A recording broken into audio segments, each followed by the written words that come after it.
चलो good morning everyone. चलो देखो, अपन ने कल बेसिक इलेक्ट्रोकेमिकल सीरीज तक पढ़ लिया था, ठीक है। और इलेक्ट्रोकेमिकल सीरीज में कुछ नाम ऐसे आए थे जैसे standard reduction potential, SRP, reduction potential. तो वो अपन आज समझेंगे एग्जैक्टली होते क्या है। वहां अपन ने उनके बेसिस पे एक सीरीज जमा ली अच्छे से कि कौन है कैसे, या कौन रिड्यूस, कौन oxidize, metal, non metal, reactivity, सब कुछ देख लिया था। उनके कुछ क्वेश्चंस भी कल देख लिए थे, ठीक है। अब आज अपने को जीरो से इलेक्ट्रोकेमिस्ट्री वाला जो चैप्टर है वो स्टार्ट करना है, उसके डेफिनेशन से, ठीक है। कि एक सेल बनने में किन किन चीजों का यूज होता है, पहले वो पढ़ेंगे। सेल दिखती कैसी है, रिप्रेजेंटेशन क्या होगा, बाद में लिख लेना बेटा। समझ गए जिस? चलो, तो अपन ने सबसे पहला जो लेक्चर और बेसिक वाले लेक्चर में एक ये चीज सीखी थी कि दो टाइप की सेल पढ़ेंगे इस पूरे चैप्टर में। एक सेल कौन सी थी अपनी, गैल्वेनिक, या फिर उसको क्या बोलते हैं, वोल्टिक सेल, और दूसरी थी अपनी इलेक्ट्रोलिटिक सेल, ठीक है। तो गैल्वेनिक या वोल्टिक सेल को इलेक्ट्रोकेमिकल सेल भी बोलते हैं, समझ गए। पहली सेल कौन सी अपनी, इलेक्ट्रोकेमिकल, गैल्वेनिक या वोल्टिक, तीनों नाम है। इसका एक एग्जांपल है डैनियल सेल। दूसरी टाइप की सेल कौन सी अपनी, इलेक्ट्रोलिटिक सेल, इसका एक ही नाम है और कुछ नहीं है। क्लियर है, ठीक है। अब इसमें जो पहली वाली सेल है ना, कौन सी, इलेक्ट्रोकेमिकल या फिर गैल्वेनिक या वोल्टिक। तो ये गैल्वेनिक और वोल्टिक जो नाम है अपन ने याद कर लिया था कि गैल्वेनोमीटर, वोल्टेज, उससे कि सेम है, सब ऐसे याद रख लेना। करंट प्रोड्यूस होगा तो गैल्वेनोमीटर, वोल्ट, ऐसे। लेकिन ये जो गैल्वेनिक और वोल्टिक नाम आए ना, उनके साइंटिस्ट के नाम पे है, ठीक है। साइंटिस्ट के नाम थे गैल्वेनो और वोल्ट, उनके सरनेम थे, नाम तो आगे के कुछ बहुत ही अजीब है, ठीक है। तो उनके सरनेम क्या थे, वोल्टिक और गैल्वेनिक, ये उनके सरनेम है। तो उनके सरनेम के बेसिस पे गैल्वेनिक, वोल्टिक या इलेक्ट्रोकेमिकल सेल बोला जाता है, समझ गए। और उसका एक एग्जांपल है डैनियल सेल। अब इसमें हो क्या रहा था, ये वाली जो मेन सेल है, इसमें कुछ केमिकल एनर्जी है, केमिकल रिएक्शंस, मतलब कुछ रेडॉक्स रिएक्शन, ऑक्सीडेशन रिडक्शन की वजह से क्या हो रहा था, करंट प्रोड्यूस हो रहा था। इलेक्ट्रॉन निकलेंगे, इलेक्ट्रॉन के मूवमेंट से क्या होगा, करंट आएगा, ठीक है। इधर इस वाली सेल में इलेक्ट्रोलिटिक में क्या हो रहा था, करंट अपन दे रहे थे और फिर आयंस का मूवमेंट करवा रहे थे, अपोजिट जो वो नहीं करना चाहते उसमें। जैसे क्लोरीन है, तो क्लोरीन इलेक्ट्रॉन को लेना चाहता है, लेकिन क्लोरीन से तुम इलेक्ट्रॉन निकलवा रहे हो वहां पे। ये ऐसे जब आएंगे कि अपोजिट वाला काम करवा रहे हो, तो कौन सी हो जाएगी, वो इलेक्ट्रोलिटिक सेल, ठीक है।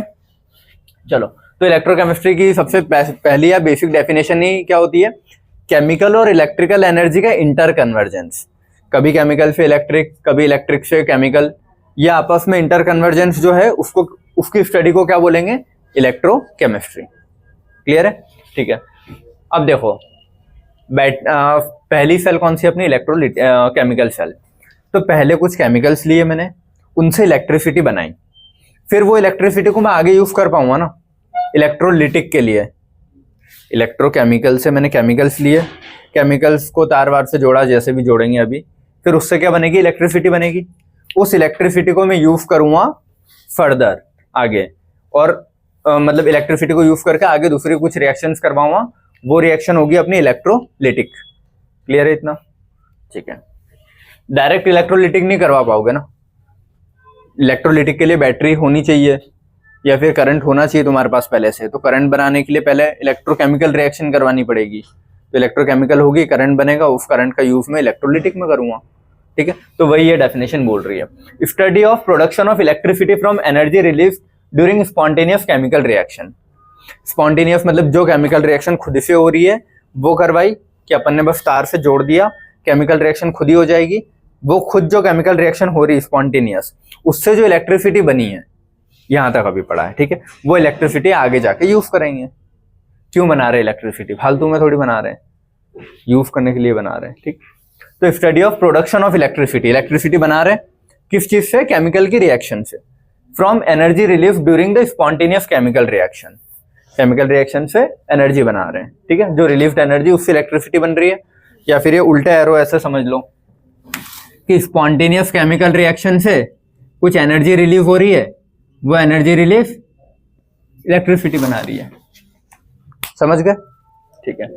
एंड और अब वो इलेक्ट्रिसिटी बन गई, उसका करूंगा क्या, उसका यूज होगा आगे इलेक्ट्रोलिटिक सेल्स में। And use of electrical energy to bring about non spontaneous chemical reaction. लेकिन कुछ ऐसी रिएक्शन होगी, जैसे क्लोरीन है, Cl-, एग्जाम्पल नॉन स्पॉन्टेनियस का एक एग्जाम्पल लिखा देता हूँ। Cl माइनस से Cl प्लस इलेक्ट्रॉन। देखो क्लोरीन की तो प्रॉपर्टी है ना कि वो इलेक्ट्रॉन को एक्सेप्ट करता है या खींचता है सबसे, लेकिन क्लोरीन माइनस से अगर मेरे को इलेक्ट्रॉन निकलवाना है तो मेरे को अलग से उसको एनर्जी देनी पड़ेगी, उसका बॉन्ड तोड़ने के लिए इलेक्ट्रॉन और न्यूक्लियस का एनर्जी देनी पड़ेगी ना।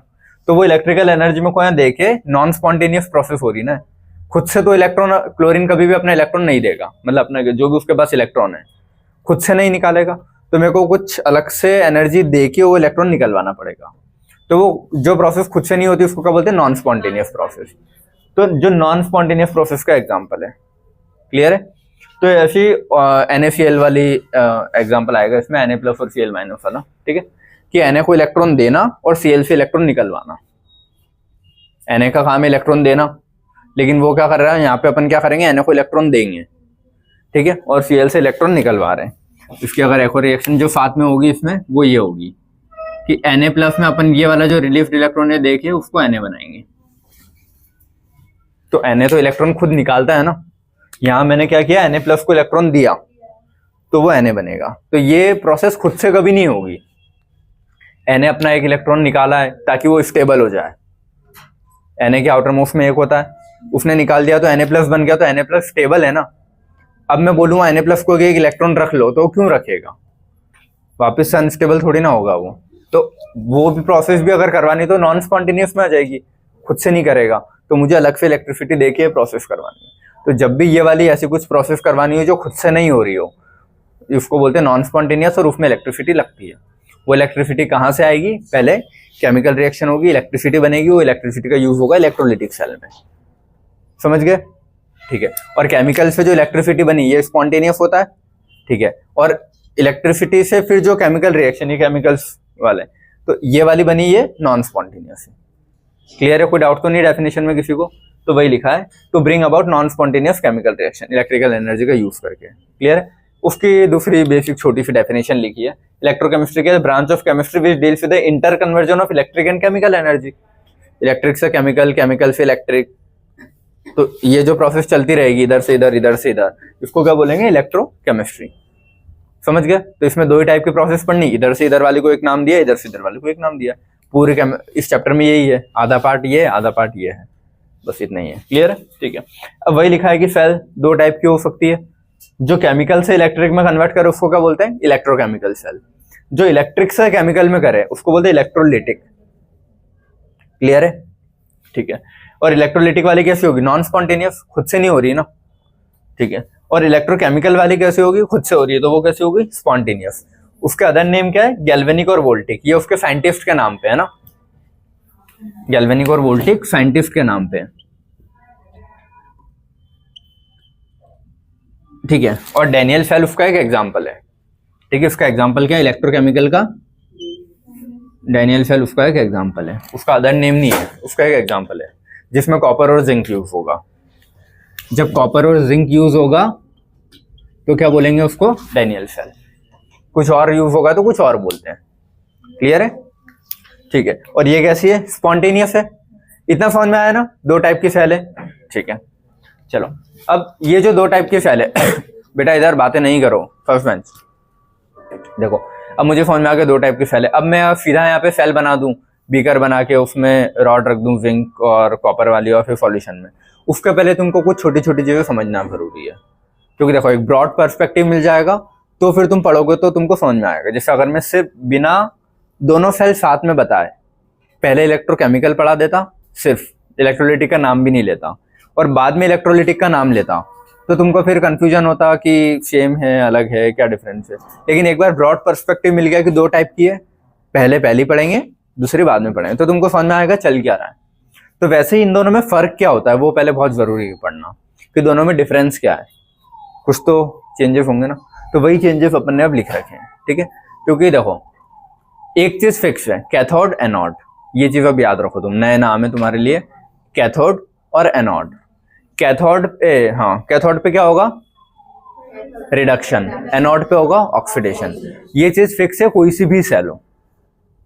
देखो इलेक्ट्रोकेमिकल और इलेक्ट्रोलिटिक में सिर्फ एक डिफरेंस है, उनके कैथोड और एनोड के सिंबल का, बाकी सब सेम है, ठीक है, मैं बोल रहा हूँ जैसे ये चीज बाद में थोड़ा और ढंग से समझ में आएगा, बट ये वाला जो चौथा पॉइंट है ना, ये अलग है, बाकी सब क्या है, सेम है। ये ही पॉइंट है जो डिफरेंट जा रहा है यहाँ पे, बाकी सारे पॉइंट सेम है। जैसे जब सुनो, जब तुम इलेक्ट्रोकेमिकल सेल बनाओगे, बेटा इधर देख लो, जब तुम इलेक्ट्रोकेमिकल सेल बनाओगे तो उसमें कैथोड को रखोगे पॉजिटिव, एनोड को रखोगे नेगेटिव, मतलब एनोड पे नेगेटिव चार्ज होता है, कैथोड पे क्या होता है, पॉजिटिव। लेकिन जब इलेक्ट्रोलिटिक सेल बनाओगे तो उसमें कैथोड को रखते हैं नेगेटिव, एनोड को रखते हैं पॉजिटिव। वो रखा गया है, ऐसा ही है, ठीक है, उसके बेसिस पे रिएक्शंस करवा रहे हैं अपन, समझ गए, ठीक है। लेकिन कैथोड एनोड पे चार्ज भले मैं कुछ भी रख दूं, काम वही होगा, समझ गए। कैथोड एनोड पे काम वही होगा जो होता है हमेशा, चाहे कोई सी भी सेल हो, लेकिन चार्जेस अलग है। क्लियर है। तो ये चार्जेस से कंफ्यूजन होता है, तो अपन क्या करते हैं, चार्ज चेंज करने के चक्कर में ऑक्सीडेशन रिडक्शन भी पलट देते हैं, लेकिन ऑक्सीडेशन रिडक्शन कोई सी भी सेल हो सेम ही रहेगा। एनोड पे क्या होगा हमेशा, ऑक्सीडेशन, और कैथोड पे क्या होगा, रिडक्शन। देखो इलेक्ट्रोकेमिकल सेल में भी एनोड पे ऑक्सीडेशन हो रहा है, कैथोड पे रिडक्शन हो रहा है। इलेक्ट्रोलिटिक में भी एनोड पे ऑक्सीडेशन ही हो रहा है, कैथोड पे रिडक्शन ही हो रहा है। तो रिडक्शन ऑक्सीडेशन वाली चीजें कोई भी सेल हो चेंज नहीं होगी, यूनिवर्सल है। एनोड पे ऑक्सीडेशन ही होता है, कैथोड पे रिडक्शन ही होता है, बस उनके सिंबल अपोजिट होते हैं और कोई चेंजेस नहीं है। बट ये गलती फिर तुम बाद में करोगे कि सिंबल चेंज कर दिया तो तुम क्या ऑक्सीडेशन रिडक्शन भी पलट देते हो, कि सिंबल उल्टे हो गए तो ऑक्सीडेशन भी उल्टे इस पे हो रहा होगा, रिडक्शन इस पे हो रहा होगा। समझ गए चीज, ठीक है, इस चीज को ध्यान रखना बहुत ढंग से, ठीक है। फिर बाकी सारी चीजें भी सेम है, इलेक्ट्रॉन किधर से किधर जा रहा है, करंट किधर से किधर जाएगा, और ये रिडक्शन ऑक्सीडेशन। देखो जब अब ये जो चीज मैंने यहाँ लिख दी है ना, जब तुम सेल पढ़ोगे और फिर इसको देखोगे ना, तो ज्यादा तुमको समझ में आएगा कि हाँ क्या लिखा और क्यों लिखा है। देखो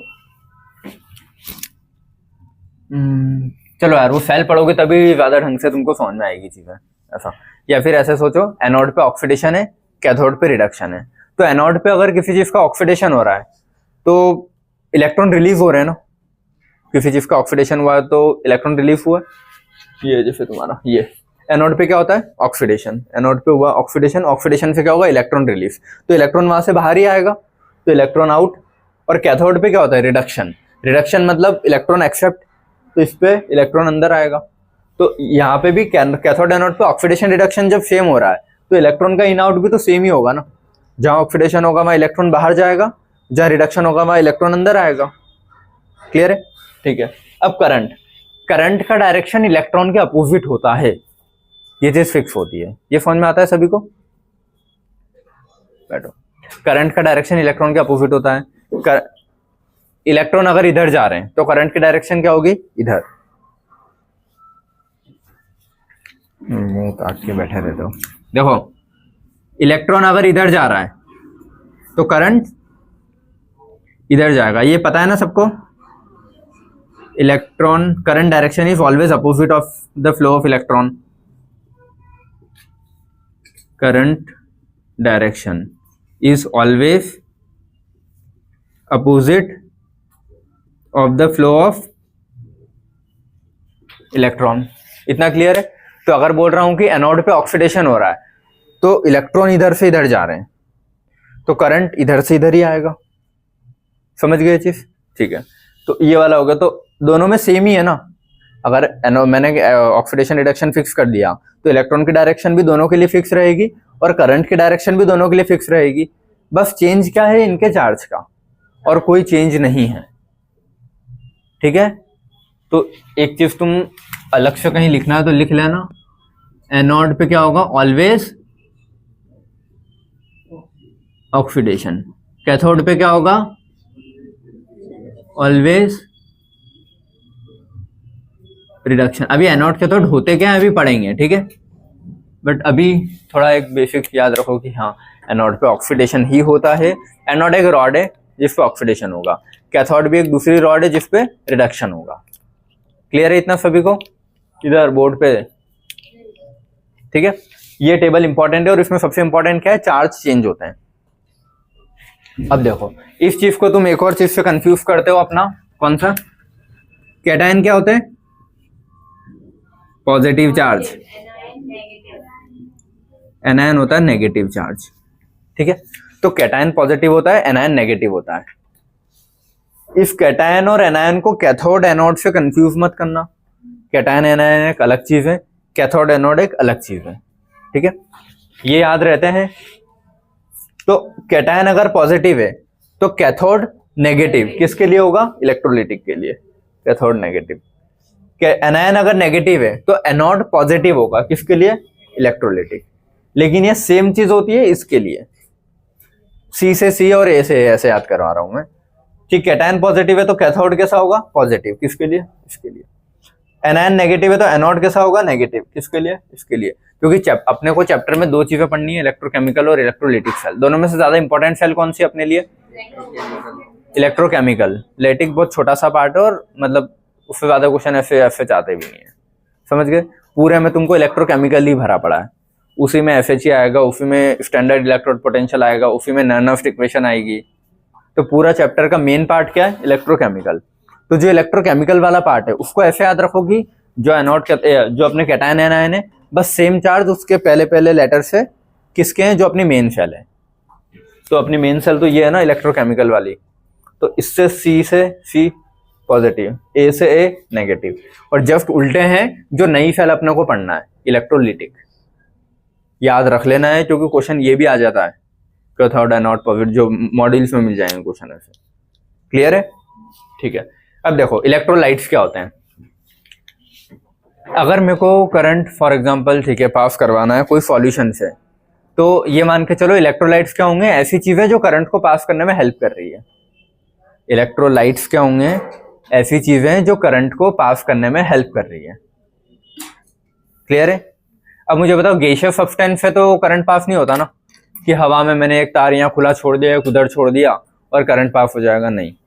लिक्विड में हो सकता है कि लिक्विड में अगर वो लिक्विड कंडक्टिव है तो लिक्विड में एक तार इधर डालूं एक तार उधर, तो लिक्विड से करंट पास होता है। सॉलिड चीजों से भी होगा कि यहाँ से वहां तक एक लोहे की रॉड है, इधर एक तार रखा और एक उधर तार रखा, तो पूरे में करंट आएगा। तो सॉलिड और लिक्विड इलेक्ट्रोलाइट्स हो सकते हैं। इलेक्ट्रोलाइट्स कौन होते हैं? जो इलेक्ट्रिसिटी को कंडक्ट करेंगे। तो सॉलिड हो सकते हैं, लिक्विड हो सकते हैं। गैसेस तो नहीं होगा, समझ में आता है ना, कि कोई सी भी गैस हो वो इलेक्ट्रिसिटी को तो कंडक्ट नहीं करेगी ऐसे। क्लियर है? चलो तो इलेक्ट्रोलाइट्स क्या है? सॉलिड और liquid substance which are able to conduct the electric current. इतना समझ में आता है सभी को? तो होंगे कौन? सॉलिड और लिक्विड सब्सटेंस। और जो क्या करेंगे? Conduct electric current. तो इलेक्ट्रोलाइट्स वो होते हैं जो इलेक्ट्रिसिटी को कंडक्ट करते हैं। सिंपल सी डेफिनेशन है, आनी चाहिए, ठीक है। अब दो टाइप के इलेक्ट्रोलाइट्स हैं अपने यहाँ पे अपने इस क्वेश्चन में। इलेक्ट्रोकेमिकल के लिए अलग है, इलेक्ट्रोलिटिक के लिए अलग है, ठीक है। इलेक्ट्रोकेमिकल के लिए जो लेंगे वो मेटलिक है, इलेक्ट्रॉनिक कंडक्टर्स। देखो इलेक्ट्रोकेमिकल सेल जो है इसमें कंडक्टर कौन है? अपने सॉलिड रॉड्स है मोस्ट ऑफ द टाइम। जब सेल पढ़ोगे तो उसमें देखना, एक बीकर लेंगे अपन, एक बीकर में या तो कॉपर की रॉड डालेंगे, एक इधर जिंक की रॉड डालेंगे और उसको वायर से कनेक्ट करेंगे।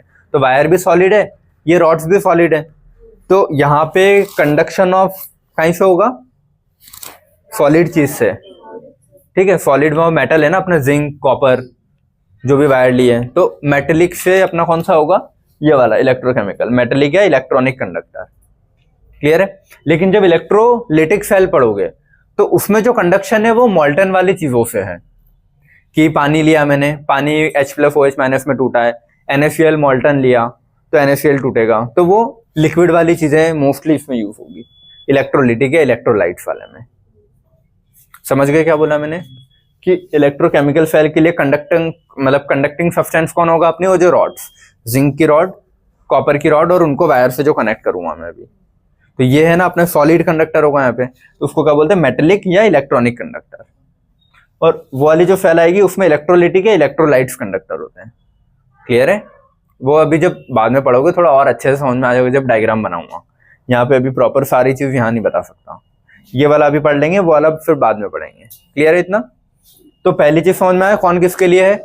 ये वाला इधर वाले के लिए, वो वाला उस वाली सेल के लिए जो बाद में पढ़ी जाएगी। चार्ज कैरियर देखो यहाँ पे जो अपन पढ़ेंगे ना बेटा, इधर बातें नहीं करो कोई भी। ये वाली जो सेल पढ़ेंगे कौन सी? इलेक्ट्रोकेमिकल। इसमें जो ऑक्सीडेशन और रिडक्शन वाली चीज होगी, तो इसमें चार्ज कैरियर होंगे तुम्हारे मोबाइल इलेक्ट्रॉन्स। जैसे जिंक का ऑक्सीडेशन हुआ तो जिंक ऑक्सीडाइज होकर अपने इलेक्ट्रॉन रिलीज करेगा ना, तो जिंक ने अपने इलेक्ट्रॉन रिलीज किए, वो इलेक्ट्रॉन ट्रेवल होंगे और इधर जाएंगे, तो इलेक्ट्रॉन के मूवमेंट की वजह से यहाँ पे करंट आएगा, जिंक के मूवमेंट की वजह से नहीं, जिंक तो वहीं रह जाएगा।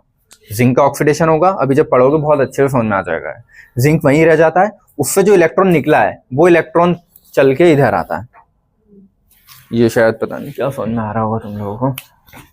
ये ऐसा बनाएंगे अभी थोड़ी देर से, ये 2 रॉड रहेगी ऐसी, ठीक है। इनमें एक सॉल्यूशन भरा रहेगा इस रॉड के मेटल के हिसाब से, उसी का सल्फेट जो भी है, और यहाँ पे अपन उसको कनेक्ट करेंगे वायर से। तो मैं बोल रहा हूँ अगर इस रॉड पे ऑक्सीडेशन होता है तो रॉड का ऑक्सीडेशन होगा तो इसका जो इलेक्ट्रॉन रिलीज हुआ है वो इलेक्ट्रॉन यहाँ से चल के इधर आएगा, समझ गए। तो ये वाली जो सेल है इसमें करंट किसकी वजह से आ रहा है, इलेक्ट्रॉन इधर से इधर जा रहा है तो करंट इधर से इधर आएगा। तो इसमें किसकी वजह से आता है, चार्ज कैरियर कौन है अपना, मोबाइल इलेक्ट्रॉन, कि इलेक्ट्रॉन के मूवमेंट की वजह से चार्जेस ये है। तो चार्ज कैरियर कौन है अपना, मोबाइल इलेक्ट्रॉन है। करंट किसकी वजह से आएगा, इलेक्ट्रॉन की वजह से। उस वाले में आयन्स की वजह से इलेक्ट्रॉन मतलब ये आता है करंट, इलेक्ट्रॉन की वजह से नहीं। वो वाली जो सेल पढ़ोगे उसमें आयन्स मूव करते हैं, जैसे इसकी ये वाली जो सेल होगी ना वो ऐसी दिखेगी तुमको, एक रॉड ये रखी, एक रॉड ये रखी, ठीक है। ये अब यहाँ पे जो भी सॉल्यूशन भरा हुआ होगा ना, जैसे मैंने बोला है कि वाटर लिया है मैंने, तो वाटर कंडक्टिंग नहीं होता, सिर्फ वाटर में जब इलेक्ट्रिसिटी दूंगा तब वाटर टूटेगा H+ और OH- में। तो मान लो ये 2 रॉड मैंने इसमें रखी, यहाँ पे मैंने बैटरी लगाई है ना, ये क्या है, बैटरी है। इधर से करंट जाएगा ऐसा समझो, इसको बैटरी को कैसे बनाया है, बैटरी को ऐसे बना लो ये डब्बा, क्लियर है, समझ गए। तो बैटरी से करंट जाएगा, करंट जैसे ही इन 2 रॉड से, देखो बैटरी ऐसी कैसी तो पूरी पानी में नहीं डालूंगा ना, ये बैटरी से वायर निकालूंगा, दो रॉड्स में लगा दूंगा, और 2 रॉड्स को मैं जो भी सॉल्यूशन ले रहा हूँ उसमें डालूंगा। अब ये सॉल्यूशन NaCl का भी हो सकता है, पानी का भी हो सकता है, ये 2 मेन एग्जाम्पल आएंगे अपने को। तो जैसे ही रॉड्स में इसके अंदर डालूंगा वो पानी टूटने लगेगा H+ और OH- में, और जो H+ होंगे वो अपोजिट रॉड पे जाएंगे, जो इसका एनोड है, एनोड पे क्या चार्ज होगा, पॉजिटिव, और कैथोड पे नेगेटिव, इसके, समझ गए। तो अपोजिट उस, जैसे मान लो H+ है तो H+ माइनस वाले की साइड जाएगा, OH- प्लस वाले की साइड जाएगा। तो यहाँ पे मूवमेंट किसका हो रहा है, आयंस का हो रहा है ना, इलेक्ट्रॉन का कोई मूवमेंट दिखा नहीं, आयंस का मूवमेंट हो रहा है। तो इस वाले में जो मूवमेंट होगा वो कहीं का होगा, आयंस का, ना कि इलेक्ट्रॉन का। ये छोटे छोटे क्वेश्चन है तो ध्यान रखना कि यहाँ पे जो करंट अब इधर को जा रहा है, इधर को जा रहा है, तो सर्किट कंप्लीट उस चीज से। तो उधर जो करंट फ्लो या ट्रांसफर है वो कौन कर रहा है, आयंस कर रहा है, और इधर कौन कर रहा है, इलेक्ट्रॉन। अब देखो एक चीज मुझे बताओ, इलेक्ट्रॉन का कोई वेट वगैरह कुछ बहुत कम है, नेग्लिजिबल है, कि इलेक्ट्रॉन कुछ इधर से इधर चले भी गए तो कोई फर्क पड़ेगा क्या, नहीं पड़ेगा। लेकिन अगर सॉल्यूशन में से आयन इधर से इधर गए तो फर्क पड़ेगा ना, आयन्स तो उसका पार्ट ही है। जैसे HCl लिया मैंने, तो HCl में H+ सारे इधर हो गए, Cl- सारे इधर हो गए, तो कॉन्सेंट्रेशन चेंज होगा ना, क्योंकि आयन्स खुद ही मूव कर रहे हैं। जैसे मैंने बोला कॉपर सल्फेट, तो कॉपर एक साइड हो गया, सल्फेट इधर हो गया, या बोलूँ कॉपर सल्फेट में से मैं सल्फेट गायब करते जा रहा हूँ, तो वो सॉल्यूशन का कॉन्सेंट्रेशन कम हो जाएगा ना। मान लो एक बीकर यहाँ तक भरा है पहले, उसमें से मैंने सल्फेट सारे ट्रेवल करके इधर आ गए, मान लो इसमें नहीं होता बट इधर आ गए, तो ये नीचे आ जाएगा ना, इसका लेवल नहीं आएगा।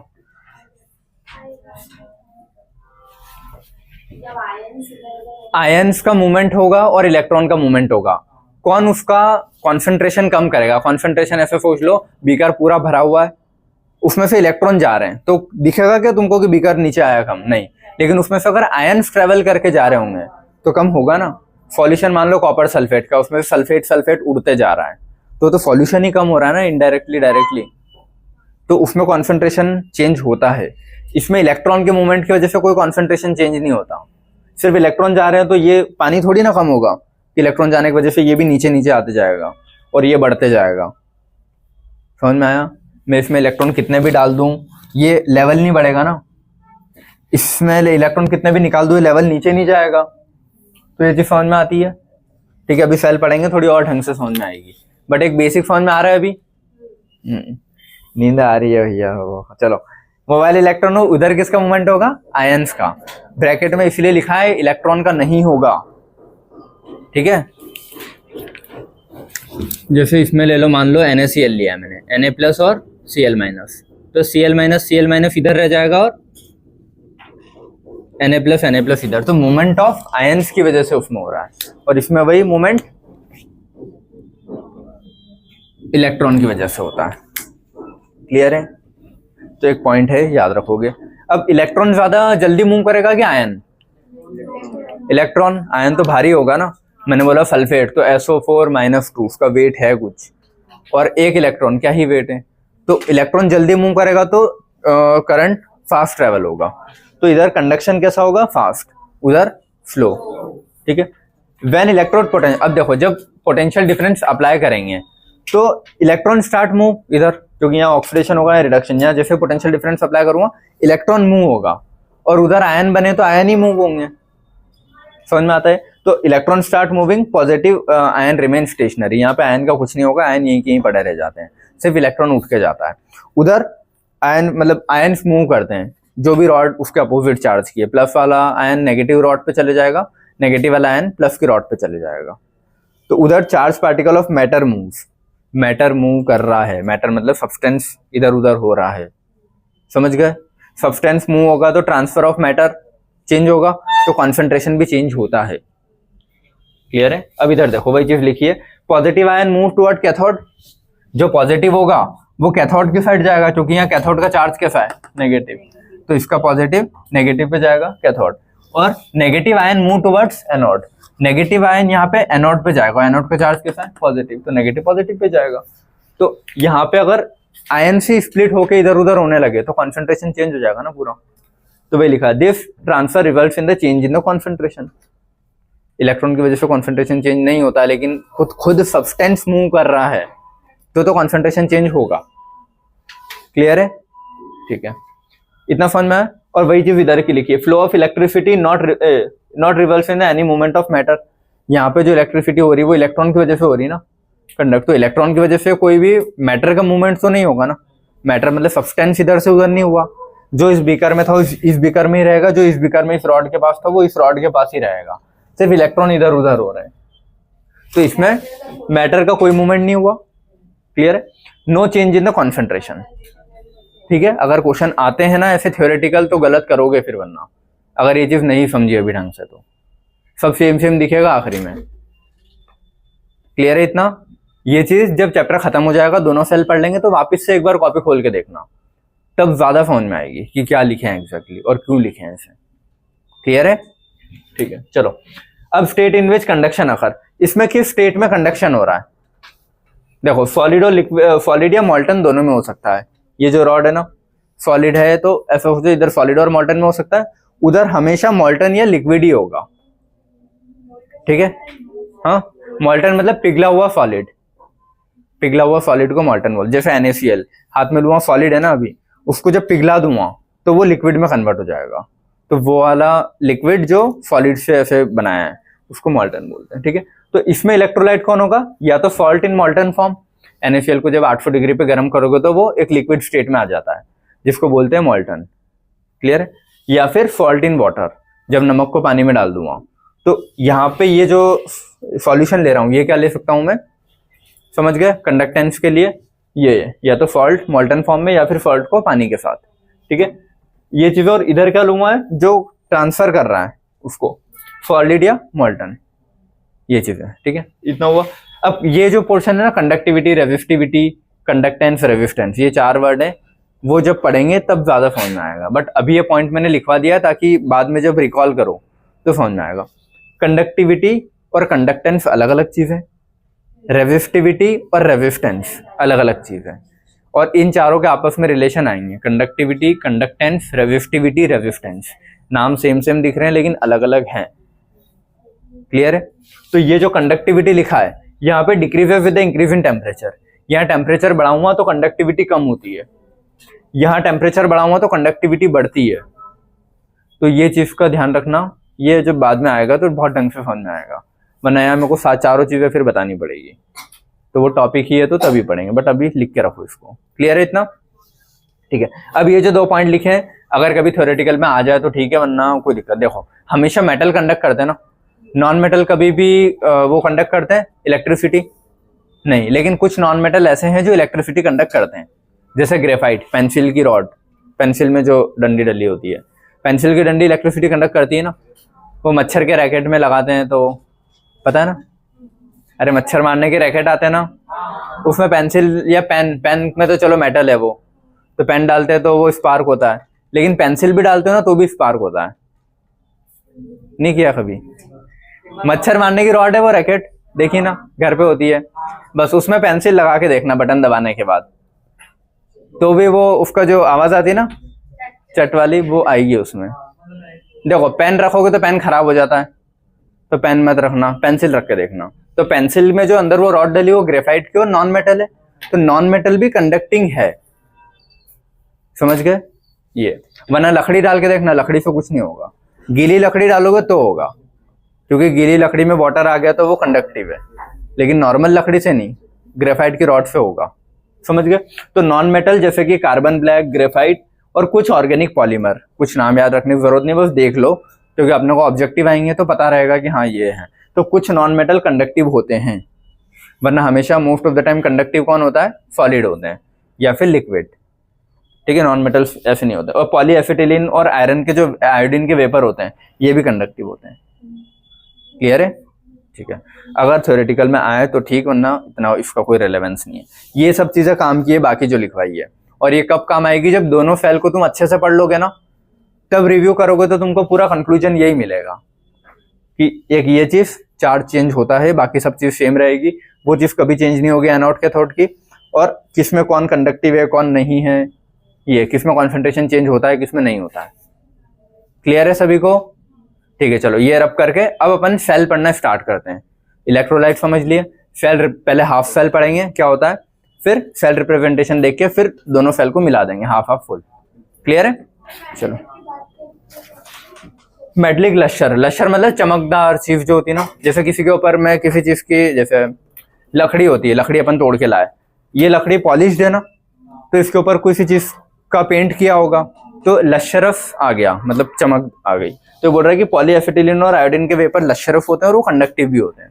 जैसे लकड़ी पे तार लगा हुआ तो इलेक्ट्रिसिटी नहीं फ्लो होगी, लेकिन लकड़ी के ऊपर में अगर पॉलीएसिटिलीन प्लस आयोडीन वेपर से पुताई कर दूं तो वो चमकदार भी हो जाएगी और कंडक्टिव भी हो जाएगी। ये मेटलिक लश्यर एंड कंडक्टिविटी। क्लियर है?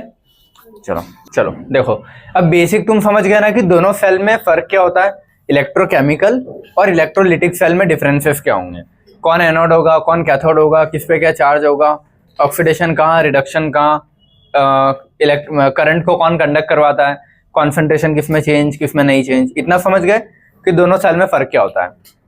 अब जो सबसे पहली सेल है कौन सी, इलेक्ट्रोकेमिकल सेल।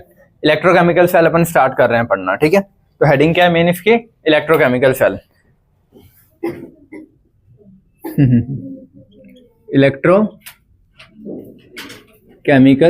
सेल, या फिर बोलो इसको गैल्वेनिक सेल या वोल्टिक सेल। बेटा इधर गैल्वेनिक सेल या वोल्टिक सेल। क्लियर है इतना सभी को? ठीक है, चलो देखो अब अपन इलेक्ट्रोकेमिकल सीरीज पढ़ के आ गए। इलेक्ट्रोकेमिकल सीरीज किस बेसिस पे अरेंज है, she, standard hydrogen electrode. FHE है स्टैंडर्ड हाइड्रोजन इलेक्ट्रोड का पोटेंशियल अगर मैं 0 लूं तो उसके हिसाब से मैंने कुछ मेटल्स को ऊपर अरेंज कर रखा है, कुछ मेटल्स को नीचे कर रखा है, नॉन मेटल तो सारे नीचे हैं। क्लियर है? और उनके पोटेंशियल डिफरेंस पॉजिटिव नेगेटिव में रिडक्शन के ऑक्सीडेशन के जैसे लिखना चाहो लिख सकते हो। ठीक है, अब देखो ये कोई मेटल की रॉड है, ये ब्लू मार्कर बेटा इधर सारे हैं, ये कोई मेटल की रॉड है। अब मेटल है तो इसमें फ्री इलेक्ट्रॉन्स होंगे ना अंदर, बोलते हैं मेटल्स में फ्री इलेक्ट्रॉन्स होते हैं, जिनको अपन ने पहले कुछ एक नाम दिया था पता है। इधर देखो सारे है ना, ये कोई एक मेटल की रॉड है, ठीक है। अब रखे रखे तो इलेक्ट्रिक कंडक्टेंस से इसमें ऑक्सीडेशन रिडक्शन तो नहीं होगा ना, किसी के साथ मिक्स करना रहेगा, ठीक है। तो जब भी तुम कोई भी रॉड को, कोई मेटल की रॉड है या कोई सी भी, ठीक है, उसको उसके सॉल्यूशन में डिप करते हो या उससे रिलेटेड उसका कोई भी सॉल्यूशन हो या आयन वाला सॉल्यूशन हो, उसमें डिप करते हो तो या तो उसमें ऑक्सीडेशन होगा या रिडक्शन होगा, या फिर वैल्यू मैं कोई दो ऐसी चीज़ों को मिक्स कर रहा हूँ जिसमें से देखो सेम चीज़ें तो होगी नहीं, इसको इसी रॉड के साथ मिक्स करूँगा तो कोई चेंज नहीं होगा, लेकिन इसको कोई दूसरी रॉड के साथ मैं कनेक्ट कर रहा हूँ या कोई दूसरे सॉल्यूशन में डिप किया तो किसी ना किसी का ऑक्सीडेशन रिडक्शन होगा ना, या तो रॉड का ऑक्सीडेशन रिडक्शन होगा या सॉल्यूशन में किसी चीज़ का होगा। ठीक है, इतना समझ में आता है। तो क्योंकि इसका कुछ पोटेंशियल होगा फिक्स एफएजी के हिसाब से और सॉल्यूशन या रॉड का कुछ पोटेंशियल होगा फिक्स। ठीक है, तो पहली जो लाइन लिखी तुम्हारी वही है कि मेटल स्ट्रिप को जब भी तुम कोई भी इलेक्ट्रोलाइट में पुट करोगे तो या तो ऑक्सीडेशन होगा या रिडक्शन। ये चीज ऐसे समझो कि यहीं पे बनाता हूं ना, मेरे पास एक सॉल्यूशन है, ठीक है, ये सॉल्यूशन क्या है, मेरा इलेक्ट्रोलाइट है, अभी जो अपन पढ़ के आए हैं। ठीक है, इस इलेक्ट्रोलाइट में अगर मैं कोई मेटल की रॉड डिप करता हूं, ठीक है, ये एक मेटल की रॉड है, ये मैंने इस और ये क्या है, मेटल की रॉड। ठीक है, तो जब भी कोई मेटल की रॉड तुम एक इलेक्ट्रोलाइट में डिप करोगे तो जो मेटल की रॉड का डिप्ड पोर्शन है इलेक्ट्रोलाइट के अंदर उसके कांटेक्ट में, उसका या तो ऑक्सीडेशन होगा या रिडक्शन होगा। तो कोई दो चीज या कोई दो अपोजिट केमिकल मिलेंगे तो ऑक्सीडेशन रिडक्शन होगा। ठीक है, जो इसका पार्ट जैसे मान लो ब्लू वाला पार्ट वो सॉल्यूशन के अंदर डिप्ड है और ये व्हाइट वाला ऊपर है, तो इसमें कुछ नहीं होगा व्हाइट वाले पार्ट में, जो सॉल्यूशन के कांटेक्ट में है, क्योंकि सॉल्यूशन में और इसमें कुछ फर्क होगा ना, तो जो भी इलेक्ट्रोलाइट के कांटेक्ट में है उसमें या तो ऑक्सीडेशन होगा यहाँ पे या रिडक्शन हो रहा होगा साइमल्टेनियसली एक साथ। ठीक है, तो वही लिखा है कि जब भी मेटल की रॉड और इलेक्ट्रोलाइट को मिक्स करोगे तो या तो क्या होगा, ऑक्सीडेशन या रिडक्शन। जब भी या तो ऑक्सीडेशन होगा या रिडक्शन होगा, एक पोटेंशियल डिफरेंस जनरेट होगा। पोटेंशियल डिफरेंस का मतलब तुम लोगों को पता है, देखो वर्ड ये पोटेंशियल डिफरेंस, तुम कह रहे हो एक मिनट, पोटेंशियल डिफरेंस। ठीक है, डिफरेंस मतलब क्या होता है, गैप। पोटेंशियल किस चीज से क्रिएट होगा, चार्जेस से पोटेंशियल क्रिएट होता है ना, पॉजिटिव चार्ज नेगेटिव चार्ज, तो पॉजिटिव और नेगेटिव चार्ज का गैप, समझ गए, gap between positive and negative charge. अगर मान लो इधर +1 इधर -1 है तो कुछ पोटेंशियल है, इधर -5 है इधर +5 है, गैप ज्यादा है तो पोटेंशियल बहुत ज्यादा है, इधर -100 है इधर +100 है तो बहुत ज्यादा गैप है ना इनके बीच में, तो पोटेंशियल डिफरेंस उतना ज्यादा। समझ गए पोटेंशियल डिफरेंस क्या होता है, प्लस माइनस का जितना ज्यादा गैप होगा या फिर चार्जेस का जितना ज्यादा गैप होगा उतना ज्यादा क्या होगा, पोटेंशियल डिफरेंस। तो जब भी ऑक्सीडेशन रिडक्शन होगा, जैसे ये वाला है, ठीक है, यहाँ पे आप देखना, मान लो फॉर एग्जांपल ये रॉड यहाँ पे रखिए, इस रॉड से हो रहा है ऑक्सीडेशन, ठीक है, रॉड पे क्या हो रहा है, ऑक्सीडेशन हो रहा है, तो ऑक्सीडेशन हो रहा है तो मैं इसको अभी ए रॉड को नाम दिया मैंने ए, ठीक है, ए का अगर ऑक्सीडेशन होगा तो ए से इलेक्ट्रॉन रिमूव होंगे, ठीक है, तो ए से एक इलेक्ट्रॉन रिमूव होके ए कहाँ आ जाएगा, ए पॉजिटिव। देखो ए का अगर ऑक्सीडेशन होगा तो ए पॉजिटिव बनेगा और एक इलेक्ट्रॉन रिमूव होगा ना, ठीक है। तो मैंने बोला है कि जैसे ये रॉड को मैंने सॉल्यूशन के या इलेक्ट्रोलाइट के अंदर रखा, वो डिपेंड करेगा कि रॉड और इलेक्ट्रोलाइट क्या है, कि ऑक्सीडेशन हो रहा है कि रिडक्शन हो रहा है, ठीक है। वो हर एक इंडिविजुअल मेटल या एलिमेंट की प्रॉपर्टी है कि वो इसके साथ रिएक्ट करके ऑक्सीडेशन करता है कि रिडक्शन करता है। तो मैंने अभी बोला है कि मान लो ऑक्सीडेशन हो रहा है, बेटा इधर मैंने बोला है कि मान लो ऑक्सीडेशन हो रहा है, तो ऑक्सीडेशन हो रहा है तो ये जो चीजें टूटने लगेगी ना, ऑक्सीडेशन मतलब उससे इलेक्ट्रॉन हट गया और वो चीज अलग हो गई, तो ए प्लस अलग हो जाएगा और इलेक्ट्रॉन अलग हो जाएगा। तो यहाँ पे जो ए था उससे इलेक्ट्रॉन यहीं रह जाएगा, ये चीज समझ गए, और ए प्लस अंदर आ जाएगा। क्लियर है, ठीक है। तो ए प्लस अंदर आया तो बाहर, अब जब मैं बाद में देखूंगा तो ऐसे बहुत सारे इधर भी होंगे ना, इधर भी ए प्लस इधर आएगा और इलेक्ट्रॉन यहाँ आएगा, इधर भी ए प्लस यहाँ आएगा और इलेक्ट्रॉन यहाँ आएगा, समझ गए। तो रॉड बाद में कैसी दिखेगी मुझे, अब यहाँ बहुत सारा negative negative negative negative charge आ जाएगा क्योंकि इलेक्ट्रॉन यहीं रह जाएगा, और बाहर सॉल्यूशन में क्या आ रहा है, ए प्लस, तो बाहर बहुत सारा पॉजिटिव एक्यूमुलेट हो जाएगा, तो बाहर क्या हो जाएगा यहाँ, अगर रिडक्शन होता तो उल्टा होता, रिडक्शन में क्या होता है, इलेक्ट्रॉन एक्सेप्ट होता है, ठीक है। तो रिडक्शन इस जैसे ऑक्सीडेशन में क्या हो रहा है कि ये जो चीज है ये इधर आ रही है और इलेक्ट्रॉन यहीं रह जा रहा है, रिडक्शन में जस्ट उल्टा हो जाएगा। तो वो एनोड और कैथोड के अभी अपन केस पढ़ेंगे। बट एक ये नॉर्मल सी चीज समझे कि कोई भी रॉड को एक इलेक्ट्रोलाइटिक सॉल्यूशन में डिप करोगे तो या तो उसका ऑक्सीडेशन हो रहा होगा या फिर रिडक्शन हो रहा होगा, उसके बेसिस पे उसको एनोड कैथोड बोला जाएगा। ऑक्सीडेशन हो रहा होगा तो एनोड बोलूंगा, रिडक्शन हो रहा होगा तो कैथोड बोलूंगा, ठीक है। तो उस पर ऐसे चार्जेस क्रिएट हो जाएंगे ना कि नेगेटिव बहुत सारा इस पर अक्यूमुलेट हो जाएगा टाइम के साथ और बाहर बहुत सारा पॉजिटिव आ जाएगा ऐसा, क्योंकि नेगेटिव पॉजिटिव को अट्रैक्ट करता है ना। तो जैसे ये इधर जाएगा तो ऐसे बहुत सारे जब यहाँ नेगेटिव हो जाएंगे तो वो उन पॉजिटिव को वापस थोड़ा अट्रैक्ट करेंगे, समझ गए। तो रॉड के आसपास ही सारे ए प्लस कैसे हो जाएंगे, कलेक्ट हो जाएंगे। तो ये जो गैप आया है ना प्लस और माइनस का, ये बहुत ज्यादा आएगा एक टाइम के बाद। स्टार्टिंग में तो एक ही था, 2 3 4 5, समझ गए। तो ऐसे बहुत सारा गैप आएगा। तो ये गैप क्या क्रिएट करेगा, पोटेंशियल डिफरेंस। ये चीज समझ गए कि यहाँ एक पोटेंशियल डिफरेंस क्रिएट हुआ, ठीक है। अब सेम ऐसा ही ये अभी जब आगे पढ़ोगे, इतना समझ में आया सभी को, ठीक है। अब ये चीज पढ़ लेते हैं यहाँ तक की, ठीक है। When a metal strip is put into electrolyte, metal strip plus electrolyte, oxidation या reduction occur simultaneously। ये simultaneously इसीलिए लिखा है जब दो अलग अलग सेल को मैं कनेक्ट करूंगा।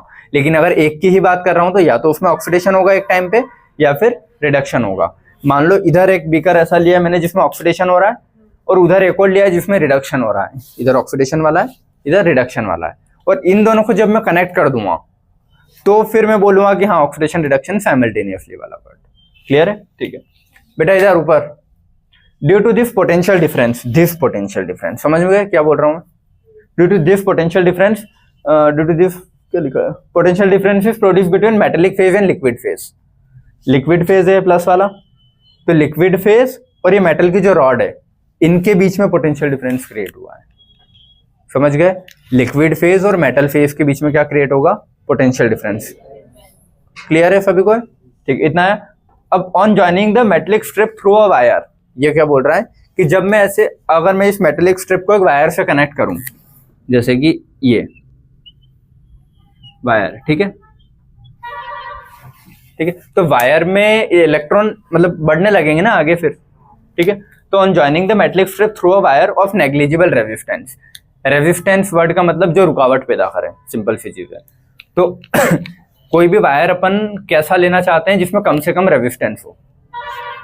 क्लियर है, वायर को अगर मैं कंडक्टिंग चीज के लिए यूज कर रहा हूं तो मैं चाहता हूं ना जितना करंट इधर है उतना पूरा के पूरा उस वायर से चल के इधर आए। लेकिन अगर वायर में रेजिस्टेंस या रुकावट ज्यादा होगी तो पूरा करंट नहीं आ पाएगा, वो यहाँ रुक के कुछ हीट के फॉर्म में लॉस होता है हमेशा। 100% तो कोई भी पूरा इधर से इधर नहीं पहुंचाता, कुछ ना कुछ लॉस होता है हमेशा। तो वो मैं चाहता हूं कि कम से कम रेजिस्टेंस वाला वायर में लूं कि जितना इधर प्रोड्यूस हो रहा है उतना के उतने सारे इलेक्ट्रॉन इधर आए। क्लियर है। तो on joining the metal strip through a wire of negligible resistance, समझ गए ना क्या कि सारा के सारा करंट इधर आना चाहिए, negligible resistance. The current flows as long as the potential difference exist between the metal phase and liquid phase. तो ये जो वायर को मैंने इधर कनेक्ट किया है कोई दूसरे रॉड से या कोई दूसरे सॉल्यूशन से, तो इधर इलेक्ट्रॉन तब तक ही आ पाएंगे जब तक ये पोटेंशियल डिफरेंस है। अगर ये पोटेंशियल डिफरेंस नहीं रहेगा तो इलेक्ट्रॉन फ्लो ही नहीं होंगे। ये चीज समझ गए कि पोटेंशियल डिफरेंस जब तक रहेगा, ये दो ऐसे बीकर अलग अलग, उनमें जब तक पोटेंशियल डिफरेंस रहेगा तब तक ही इलेक्ट्रॉन फ्लो होंगे।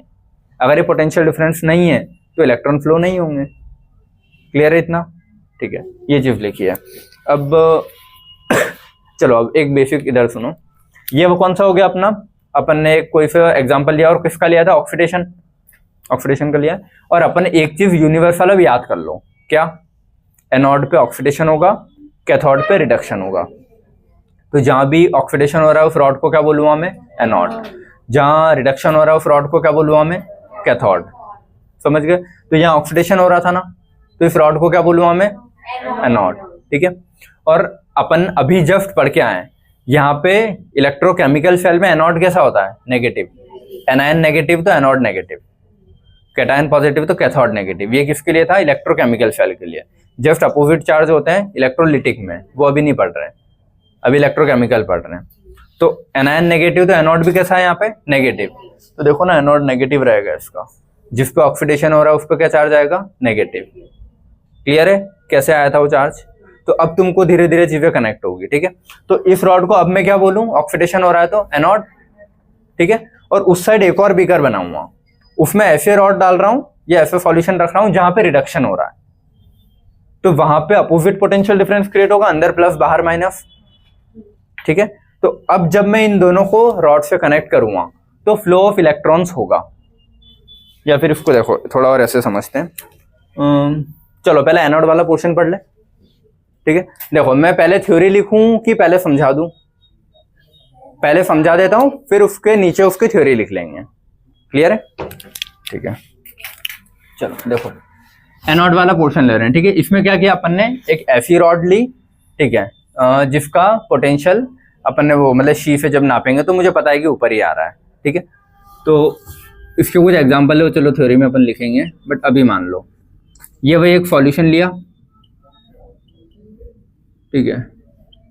इसमें लिया अपन ने जिंक, एनोड क्या लिया, जिंक प्लस जिंक सल्फेट का सॉल्यूशन लिया। बेटा इधर जिंक की रॉड ली, सॉल्यूशन किसका लिया, जिंक सल्फेट का। तो जो भी रॉड लेते हो उसी का सॉल्यूशन तुमको लेना है, पहली चीज तो याद रखोगे, यहाँ कंफ्यूजन नहीं होगा कि जिंक के साथ कॉपर सल्फेट लिया, नहीं, जो रॉड ले रहे हो उसका सल्फेट वाला है, जो भी कोई सॉल्यूशन लेना है तुमको, तो जिंक के साथ जिंक का सल्फेट का सॉल्यूशन है। तो ये सॉल्यूशन किसका है अभी, ZnSO4। इसमें रॉड किसकी रखी मैंने, जिंक वाली रॉड रखी है, क्लियर है इतना सभी को, ठीक है। तो जो जिंक की रॉड का पोर्शन ZnSO4 के अंदर है, तो मुझे पता है ना जिंक हाइड्रोजन के ऊपर ही आता है, तो क्या करेगा, ऑक्सीडेशन, ठीक है। तो यहाँ पे जिंक का अगर ऑक्सीडेशन होगा, ठीक है, इसके एक दो डायग्राम बन जाएंगे, ठीक है। तो जिंक कहाँ आएगा, यहां से समझ गया ना चीज, Zn+2 बाहर आएगा,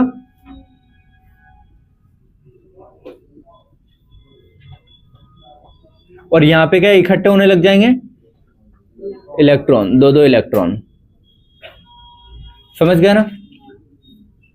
तो अंदर इलेक्ट्रॉन एक्यूमुलेट हो रहे हैं, मतलब अंदर नेगेटिव चार्ज क्रिएट होगा, ठीक है।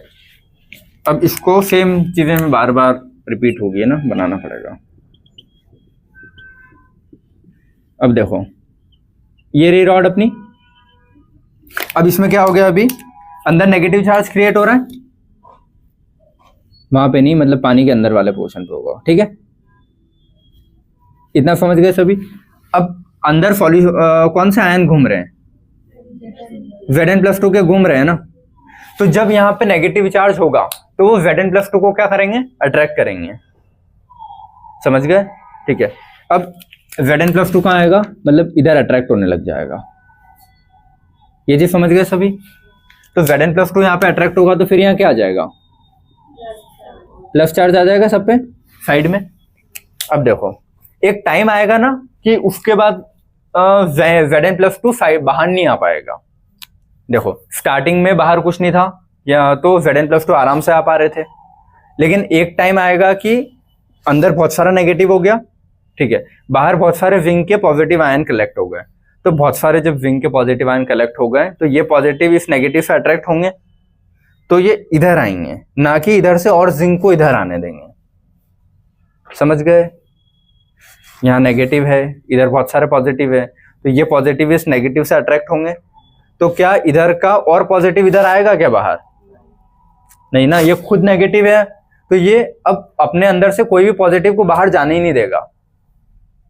एक टाइम आएगा उसके बाद जब एक लिमिट होगी उसकी, ठीक है, एक लिमिटेड पोटेंशियल डिफरेंस होगा कि इतना पोटेंशियल डिफरेंस जब क्रिएट हो जाएगा, समझ रहे हो क्या बोल रहा हूँ, जब 1 - 1 प्लस है तब कोई दिक्कत नहीं है, 2 - 2 प्लस, 3 - 3 प्लस, ऐसे जब टाइम के साथ थोड़ा थोड़ा थोड़ा थोड़ा अंदर नेगेटिव ज्यादा बढ़ जाएगा। तो मान लो मैं बोल रहा हूँ अंदर 50 नेगेटिव हो गए, ठीक है, तो अब भी क्या, अभी भी अंदर से जिंक बाहर आएगा क्या, कि अंदर इलेक्ट्रॉन देके बाहर Zn+2 आ जाए। ऐसे सोचो, जैसे ही मान लो यहां से अगर एक और जिंक कोशिश कर रहा होगा क्या Zn+2 बन के बाहर निकलने की, तो ये नेगेटिव उसको अंदर ही रख लेंगे ना, बाहर कभी आने ही नहीं देंगे, क्योंकि अभी बहुत सारा नेगेटिव एक्यूमुलेट हो गया अंदर। ये चीज समझ में आ रही है कि एक टाइम के बाद जब बहुत सारा नेगेटिव एक्यूमुलेट हो जाएगा तो और जिंक बाहर नहीं आ पाएगा। क्यों नहीं आ पाएगा, समझ गए, जैसे जिंक कोशिश करेगा 2 इलेक्ट्रॉन देके बाहर आने की +2 बन के, तो वो +2 तो अंदर खींचा जाएगा ना, क्योंकि इतना नेगेटिव अपने आयंस लॉस नहीं करेगा, और तो Zn+2 को माइनस अंदर ही खींच लेगा।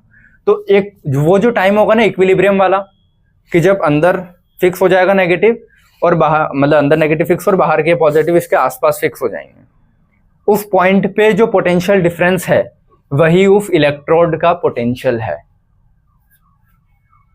क्लियर हुआ? कुछ नहीं हुआ? दिमाग लगा के समझो ना। तो देखो थ्योरी के फॉर्म में मैं लिखवा दूंगा, बट इधर देखो यार, स्टार्टिंग में कुछ भी नहीं था, जैसे रॉड को अंदर डिप किया इसके इलेक्ट्रॉन्स यहाँ पे देके और Zn बाहर आएगा, और हो क्या रहा है?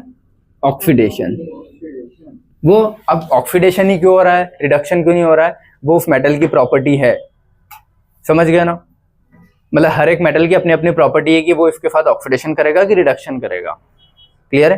तो ये रॉड ऑक्सीडेशन कर दी है, मैंने जब डिप करके देखा तो मैंने देखा कि हाँ इसका ऑक्सीडेशन हो रहा है। ऐसे पता लगा, ना कि पहले से पता था कि ऑक्सीडेशन होगा। सारे मेटल्स की रॉड ली, एक एक करके डिप करके देखा, तो किसका ऑक्सीडेशन किसका रिडक्शन, उसके हिसाब से जो वैल्यूज आए उनके हिसाब से मैंने सीरीज जमाई है। क्लियर है?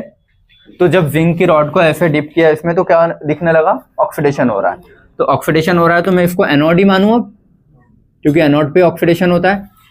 ठीक है, अब जैसे जैसे जिंक +2 बाहर आने लगे, अंदर माइनस माइनस एक्यूमुलेट होने लग जाएगा, और जो जिंक +2 बाहर है वो इस माइनस से थोड़ा अट्रैक्ट होगा, खिंचाएगा, क्योंकि वो माइनस चार्ज प्लस चार्ज से अट्रैक्ट होता है, तो ये खिंचाने लगेंगे। तो एक टाइम आएगा कि उसके बाद ये रॉड अपने जिंक आयन को सॉल्यूशन में नहीं डाल पाएगी और ऑक्सीडेशन फर्दर नहीं हो पाएगा। क्यों नहीं हो पाएगा? जैसे ही वो रॉड और ऑक्सीडेशन करके अपने जिंक आयन को आगे सॉल्यूशन में डालने की कोशिश करेगा, इसके पास बहुत सारा नेगेटिव है ना इस बॉर्डर पे, तो इस बॉर्डर को ही क्रॉस नहीं कर पाएगा वो Zn+2। समझ गए क्या बोल रहा हूँ? तो कोशिश करेगा भी कि Zn+2 बाहर आ जाए, वो माइनस वहीं रख लेंगे उसको। तो अब और फर्दर ऑक्सीडेशन नहीं हो रहा है, तो वो टाइम जहां पे अब फर्दर ऑक्सीडेशन नहीं हो पाएगा, तो जितना भी पोटेंशियल डिफरेंस क्रिएट हुआ है इस रॉड पे, वो क्या होगा? क्या होगा? इस पर्टिकुलर रॉड का पोटेंशियल। समझ गए? वो पर्टिकुलर पोटेंशियल क्या होगा? इस रॉड का पर्टिकुलर पोटेंशियल। ठीक है, तो उसको क्या बोलूंगा मैं? ये आएगा अपना, या फिर बोलो स्टैंडर्ड। हाँ, वायर से कनेक्ट करेंगे तो इलेक्ट्रॉन का फ्लो फिर आ जाएगा। हाँ हाँ, तो फिर होने लगेगा ना वापस से, मतलब अभी एक टाइम आएगा कि रुक जाएगा। अब जब मैं वायर से उसको कनेक्ट करूंगा तो इलेक्ट्रॉन उधर शिफ्ट हो जाएंगे, तो इलेक्ट्रॉन उधर शिफ्ट होगा तो यहाँ माइनस कम हो जाएगा ना, माइनस कम हो जाएगा तो वापस से जिंक सॉल्यूशन में आने लग जाएगा। अभी अपन एनोड कैथोड समझ रहे कि एनोड कैथोड क्या है, फिर जब कनेक्ट करेंगे तो वो सेल वाला पार्ट में चले जाएगा। क्लियर है? इतना समझ में आया सबको कि यहाँ पे क्या माइनस एक्यूमुलेट हो गया ना? बेटा बातें नहीं करो, ठीक है, वरना ये चीज फिर बाद में नहीं समझ में आएगी कि ना माइनस क्यों आ रहा है, पॉजिटिव क्यों है, सॉल्यूशन का कॉन्सेंट्रेशन क्यों चेंज हो रहा है।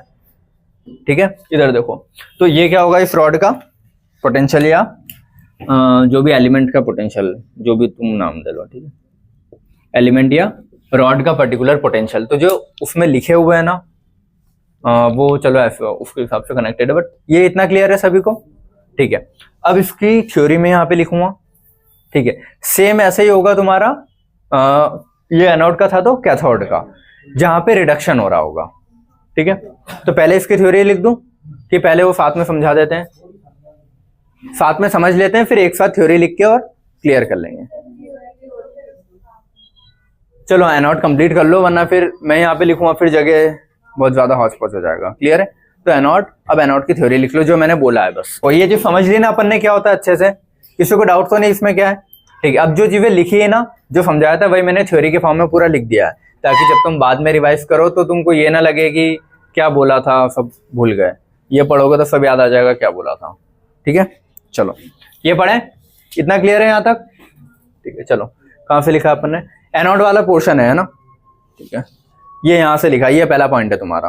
ठीक है, देखो पॉइंट सारे पढ़ दिए मैंने, मतलब वही जो बोला था वही है, तो मैं सिर्फ रीड करके समझा देता हूँ। सब metals have tendency to go into solution phase. कुछ मेटल्स होते हैं जिनकी टेंडेंसी क्या होती है? सॉल्यूशन फेज में जाने की। मतलब क्या हो रहा है उनका? ऑक्सीडेशन, ठीक है। When these are placed in contact with their ions और देयर सॉल्ट सॉल्यूशन, जब देखो जैसे जिंक है तो जिंक को जिंक के सॉल्ट सॉल्यूशन मतलब ZnSO4 में या फिर उसके आयन वाले कोई भी सॉल्यूशन में रखूंगा, ठीक है, या तो जिंक को जिंक के आयन वाले सॉल्यूशन में, कॉपर को कॉपर के आयन वाले सॉल्यूशन में, जो भी मेटल ले रहा हूँ, सोडियम को सोडियम के आयन वाले सॉल्यूशन में, सिल्वर को सिल्वर के आयन वाले सॉल्यूशन में। क्लियर है, समझ गए सभी? तो जो भी मैं मेटल की रॉड ले रहा हूँ सॉल्यूशन भी उसके आयन का ही होना चाहिए। जब भी ऐसे इनमें रखूंगा तो कुछ रिएक्शन होगी, अब या तो वो ऑक्सीडेशन की होगी या रिडक्शन की होगी। तो यहाँ पे जो अपन ने एक केस लिया है कि हो सकता है ऑक्सीडेशन भी हो रहा हो सकता है रिडक्शन भी हो रहा हो। तो पहला केस अपन ने क्या लिया है कि हाँ मैंने जो भी रॉड डाली है उसके सॉल्यूशन में आयन के या सॉल्ट सॉल्यूशन में, यहाँ पे क्या हो रहा है ऑक्सीडेशन का केस में मान के चल रहा हूँ, ठीक है। तो विद देयर आयंस या देयर सॉल्ट सॉल्यूशन। क्लियर है? तो zinc rod placed in ZnSO4, तो ZnSO4 यहाँ जिंक का सॉल्ट हो गया ना, ठीक है। तो ये क्या हो गया, जिंक का सॉल्ट सॉल्यूशन है, या फिर बोलूं Zn+2 आयन सॉल्यूशन, क्योंकि इसने बोला ना या तो उसके आयन में या सॉल्ट सॉल्यूशन में रखना है। तो सॉल्यूशन के अंदर Zn+2 होना चाहिए या फिर उसका सॉल्ट होना चाहिए। तो सॉल्ट वैसे भी उसके प्लस माइनस में टूटा हुआ रहेगा। क्लियर है? तो जो एग्जांपल अपन ने लिया वो ये है। अब इधर देखो बेटा, इधर सारे Zn एटम या मेटल एटम जो अपनी जिंक की रॉड है, वो जिंक की रॉड क्या करेगी, जैसे मैंने उसको डिप किया Zn+2 को तोड़ के सॉल्यूशन में डालती रहेगी दोनों साइड से, मतलब पूरे 3D में हर साइड से क्या होगा, ये जिंक की रॉड मान लो, इस जिंक की रॉड से हर साइड से, मेरी साइड, इस साइड, तुम्हारी साइड, पूरे Zn+2 से टूट टूट के पूरे सॉल्यूशन में आते रहेंगे। तो Zn+2 सॉल्यूशन में आ रहा है लेकिन इलेक्ट्रॉन यही छोड़ के जाएगा वो, तो इस पूरे पे क्या बहुत सारे माइनस माइनस अक्यूमुलेट हो जाएंगे पूरे 3D में। क्लियर है? अब ये जो माइनस माइनस अक्यूमुलेट हो रहे हैं एक टाइम के बाद क्या करेंगे कि जो जिंक में मतलब सॉल्यूशन में जो Zn+2 इसके जा रहे हैं वो भी अट्रैक्ट होंगे, प्लस जो पहले से सॉल्ट सॉल्यूशन के Zn+2 हैं वो भी अट्रैक्ट होंगे। देखो इसने जो Zn+2 को अंदर फेंका है, इस पे माइनस दिया, और ऐसे बहुत सारे हो रहे होंगे, एक टाइम के बाद इस पे माइनस बहुत बढ़ जाएगा ना, तो ये क्या करेगा, जो इसने Zn+2 बाहर फेंके थे वो भी थोड़े थोड़े अट्रैक्ट होंगे, प्लस जो अपना सॉल्यूशन पहले से था, सॉल्यूशन का ही क्या था ZnSO4 का, तो ZnSO4 में Zn+2 पहले से भी है ना, तो वो भी प्लस अट्रैक्ट होंगे। समझ गया ना? तो इससे जो Zn+2 निकला वो प्लस उसका Zn+2, इसीलिए अपन ने सेम सेम लिया है, जिसकी रॉड है उसी का सॉल्ट सॉल्यूशन भी होना चाहिए, ताकि वो कंफ्यूजन ना हो कि सॉल्ट सॉल्यूशन तुमने कॉपर का लिया तो कॉपर अलग इधर से खिंचा रहा है, जिंक की रॉड के जिंक अलग खिंचा रहे हैं। समझ गए? तो इसीलिए सेम सेम का सॉल्यूशन लिया है कि इसके Zn वही Zn भी आ रहे हैं और सॉल्यूशन के Zn भी आ रहे हैं। क्लियर है? दो अलग अलग आ रहे हैं बट है दोनों जिंक, ताकि अपने को अलग से वो कंफ्यूजन ना हो कि कॉपर भी आ गया जिंक भी आ गया, अब एक रिएक्शन में कैसे मैनेज करें। क्लियर है? तो इस पे क्या हो रहा है, जब बहुत सारे नेगेटिव ऐसे आए थे तो पॉजिटिव खिंचाएंगे, तो ये रॉड पूरी किसकी है, नेगेटिव की, सॉरी हाँ पॉजिटिव अंदर जा रहे हैं, तो ये रॉड किसकी, नेगेटिव, ये गलत बना दिया है ना, समझ गए? गलत बनाया था। ये ऐसा रहेगा ना कि यहाँ पे वो नेगेटिव नेगेटिव देखे जा रहा है ना इलेक्ट्रॉन, ठीक है, और बाहर क्या होंगे सॉल्ट सॉल्यूशन से पॉजिटिव पॉजिटिव बहुत सारे हो जाएंगे। क्लियर है सभी को? ठीक है। तो इस ये जो रॉड मैंने रखी थी इसमें इसके ऊपर खुद के ऊपर क्या आ जाएगा, नेगेटिव पूरा, और आसपास से बहुत सारे पॉजिटिव आ जाएंगे। तो ये जो चार्जेस का गैप है, इस चार्ज के गैप की वजह से क्या क्रिएट होगा, पोटेंशियल डिफरेंस क्रिएट होगा। ठीक है, तो वही लिखा हुआ है यहाँ पे भी कि जिंक या zinc metal move into the solution to form Zn+2 ion. ठीक है, एक टाइम आएगा कि इक्विलिब्रियम क्रिएट हो जाएगा कि जितने Zn+2 इधर दे रहा है उतने वापस अट्रैक्ट भी होने लग जाएंगे, या फिर एक टाइम के बाद वो Zn+2 अंदर भेजेगा ही नहीं सॉल्यूशन में, क्योंकि इतना नेगेटिव अक्यूमुलेट हो जाएगा कि Zn+2 उधर जा ही नहीं पाएगा कोशिश करके भी। क्लियर है? तो एक इक्विलिब्रियम क्रिएट होगा जिंक सॉलिड और Zn+2 के बीच में। क्लियर है? तो there will be accumulation of sufficient negative charge on the rod, एक अच्छा खासा नेगेटिव चार्ज अक्यूमुलेट हो जाएगा which will not allow the extra zinc ion to move into the solution, जो कि और जिंक आयन को सॉल्यूशन में नहीं जाने देगा आप। क्लियर है? Solution will be saturated with zinc ion, मतलब सॉल्यूशन में बहुत सारा जिंक आयन हो गया। ठीक है, positive charge will be more concentrated near the rod, rod के आसपास पॉजिटिव चार्ज आ जाएगा ना, वो अट्रैक्ट करेगा तो। ठीक है, दे एक्स्ट्रा पॉजिटिव, तो ये जो दो वर्ड लिखे ना मैंने, एक पॉजिटिव एक एक्स्ट्रा पॉजिटिव। तो एक्स्ट्रा पॉजिटिव किसके लिए है? सॉल्यूशन के जिंक के लिए। देखो माइनस आ गया रॉड पे। अब ये माइनस वाली रॉड कौन से Zn+2 खींच रही है? जो इसने खुद ने दी है, तो वो है पहला पॉइंट। सॉल्यूशन के भी Zn+2 खींच रही है, वो है दूसरा पॉइंट। क्लियर है? तो positive charge will be more concentrated near the rod.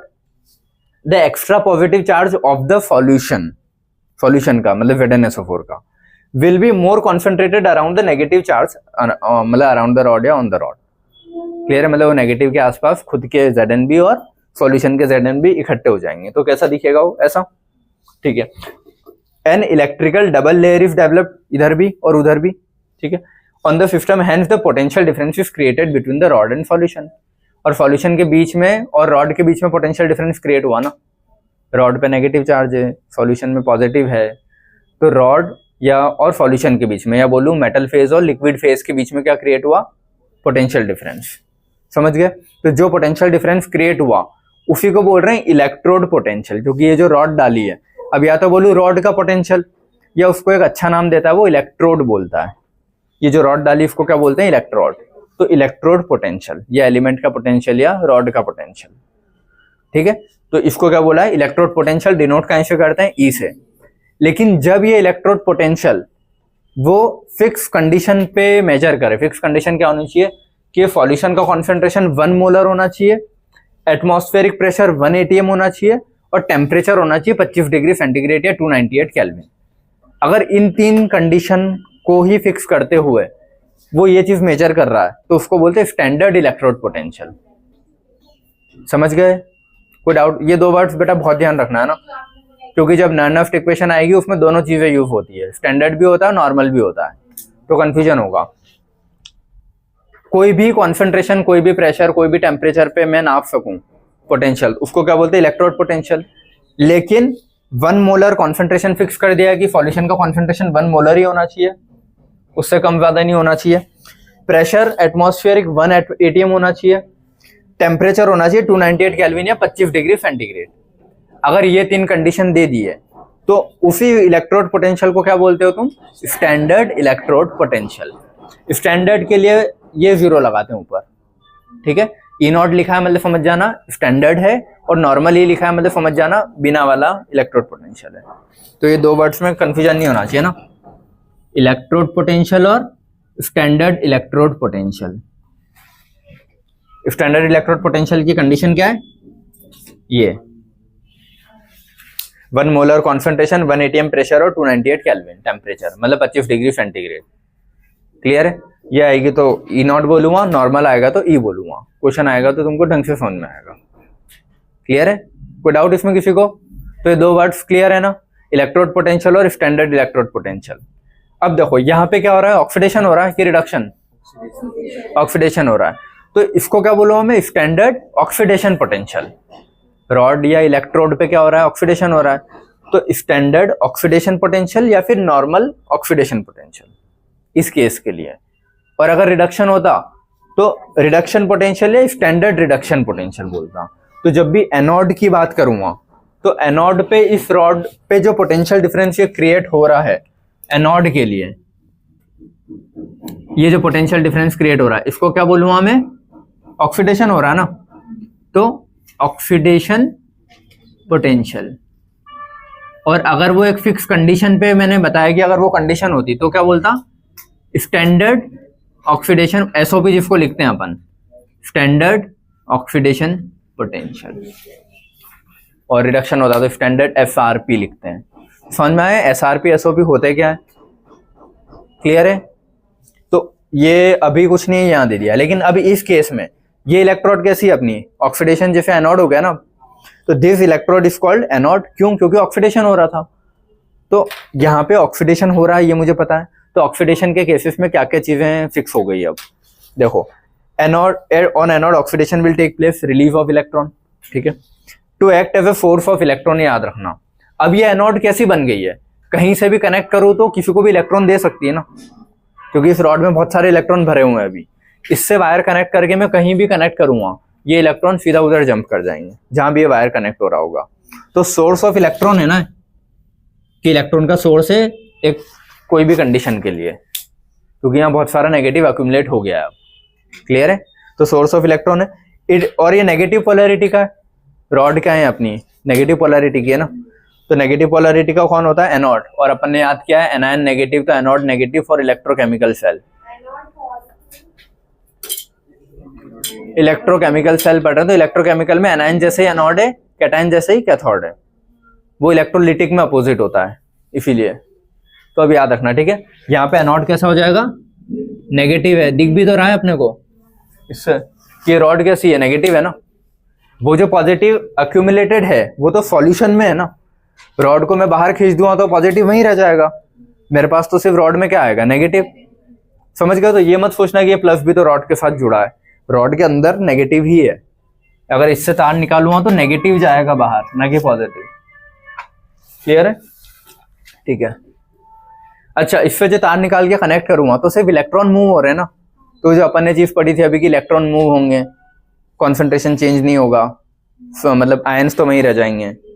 ठीक है। It act as a negative polarity, anode negative होता है। इलेक्ट्रोड पोटेंशियल रिप्रेजेंटेड बाय, अब देखो इसको रिप्रेजेंट कैसे करते हैं। जो भी रॉड होगी, ठीक है, उसका इलेक्ट्रोड पोटेंशियल लिखना है। इलेक्ट्रोड पोटेंशियल के लिए ये लिखा मैंने, ठीक है। अब उसमें ऑक्सीडेशन हो रहा है कि रिडक्शन हो रहा है?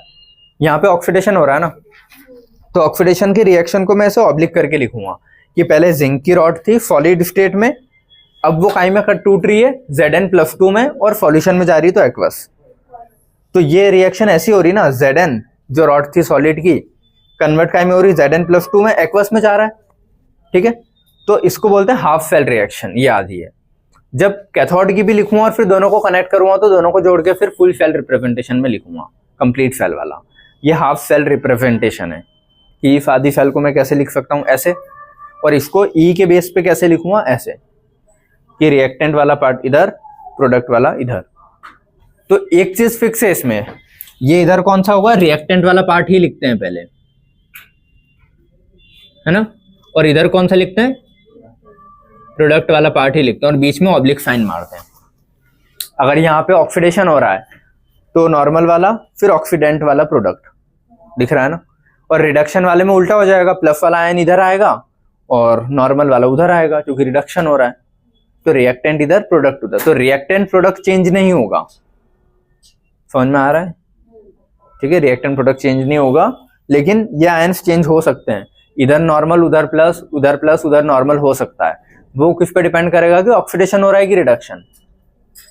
क्लियर है सभी को? ठीक है।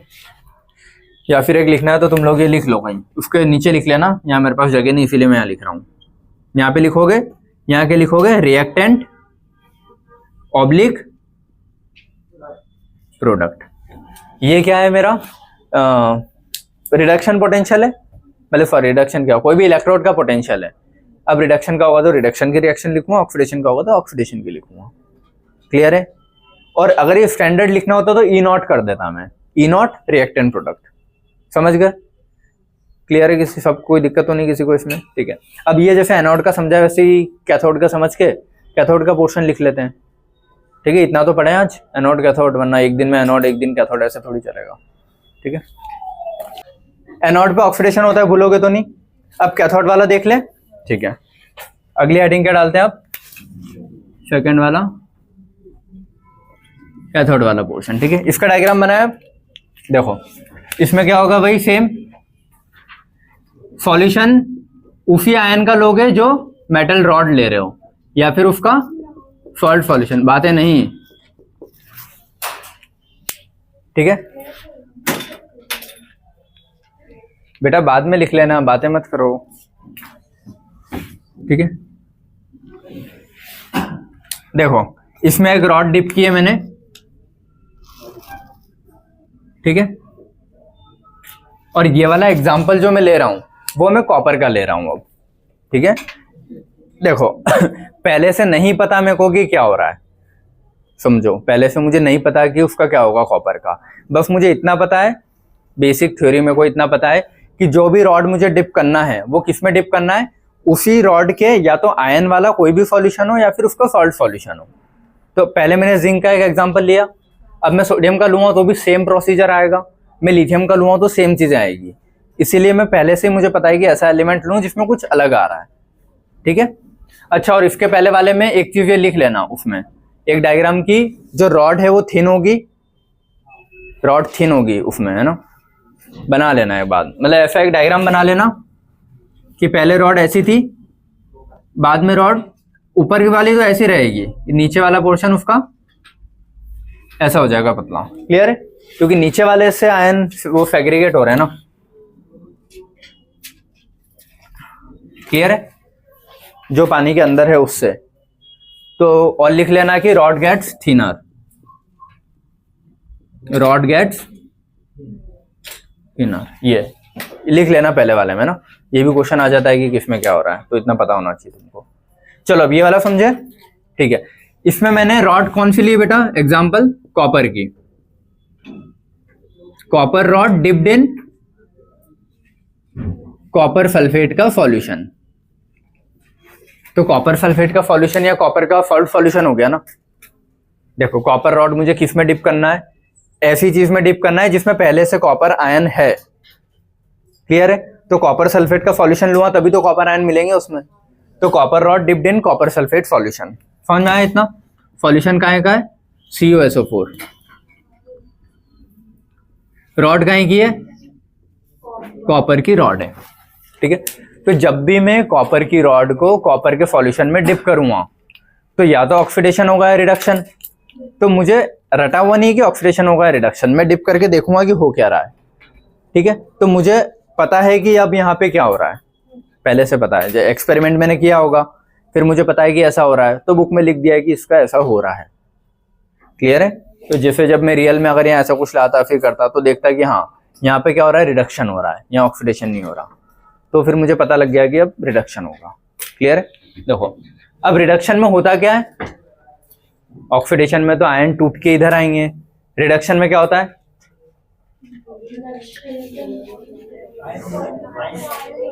आयन्स अक्यूमुलेट होंगे ना, ठीक है। इसमें अगर देखो ऑक्सीडेशन में क्या हो रहा है, वो चीज टूट रही है और इधर उसका आयन्स आ रहे हैं। अब रिडक्शन में क्या होता है, वो खींचता है ना चीजों को, ठीक है, आयन्स को खींचेगा। तो यहाँ पे क्या होगा, जो भी कॉपर के आयन्स है ना, मतलब सॉल्यूशन में जो कॉपर के आयन पहले से हैं, कॉपर प्लस टू पहले से है ना कुछ, तो ये कॉपर +2 इसकी साइड खींचने लग जाएंगे।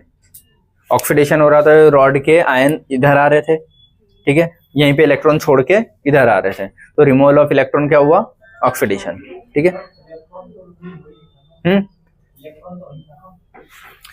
Zn पूरा था, Zn का इलेक्ट्रॉन अलग हुआ और Zn सॉल्यूशन में आ गया, तो Zn का तो ऑक्सीडेशन हुआ ना, तो Zn का ऑक्सीडेशन हुआ है। यहाँ पे क्या हो रहा है, रिडक्शन होगा। यहाँ रिडक्शन कैसे होगा, ये जो कॉपर +2 के आयन है ये इस रॉड पे अक्यूमुलेट होने लग जाएंगे। जब तुम इस रॉड को डिप करोगे तो ऐसे अक्यूमुलेट होने लग जाएंगे, ठीक है।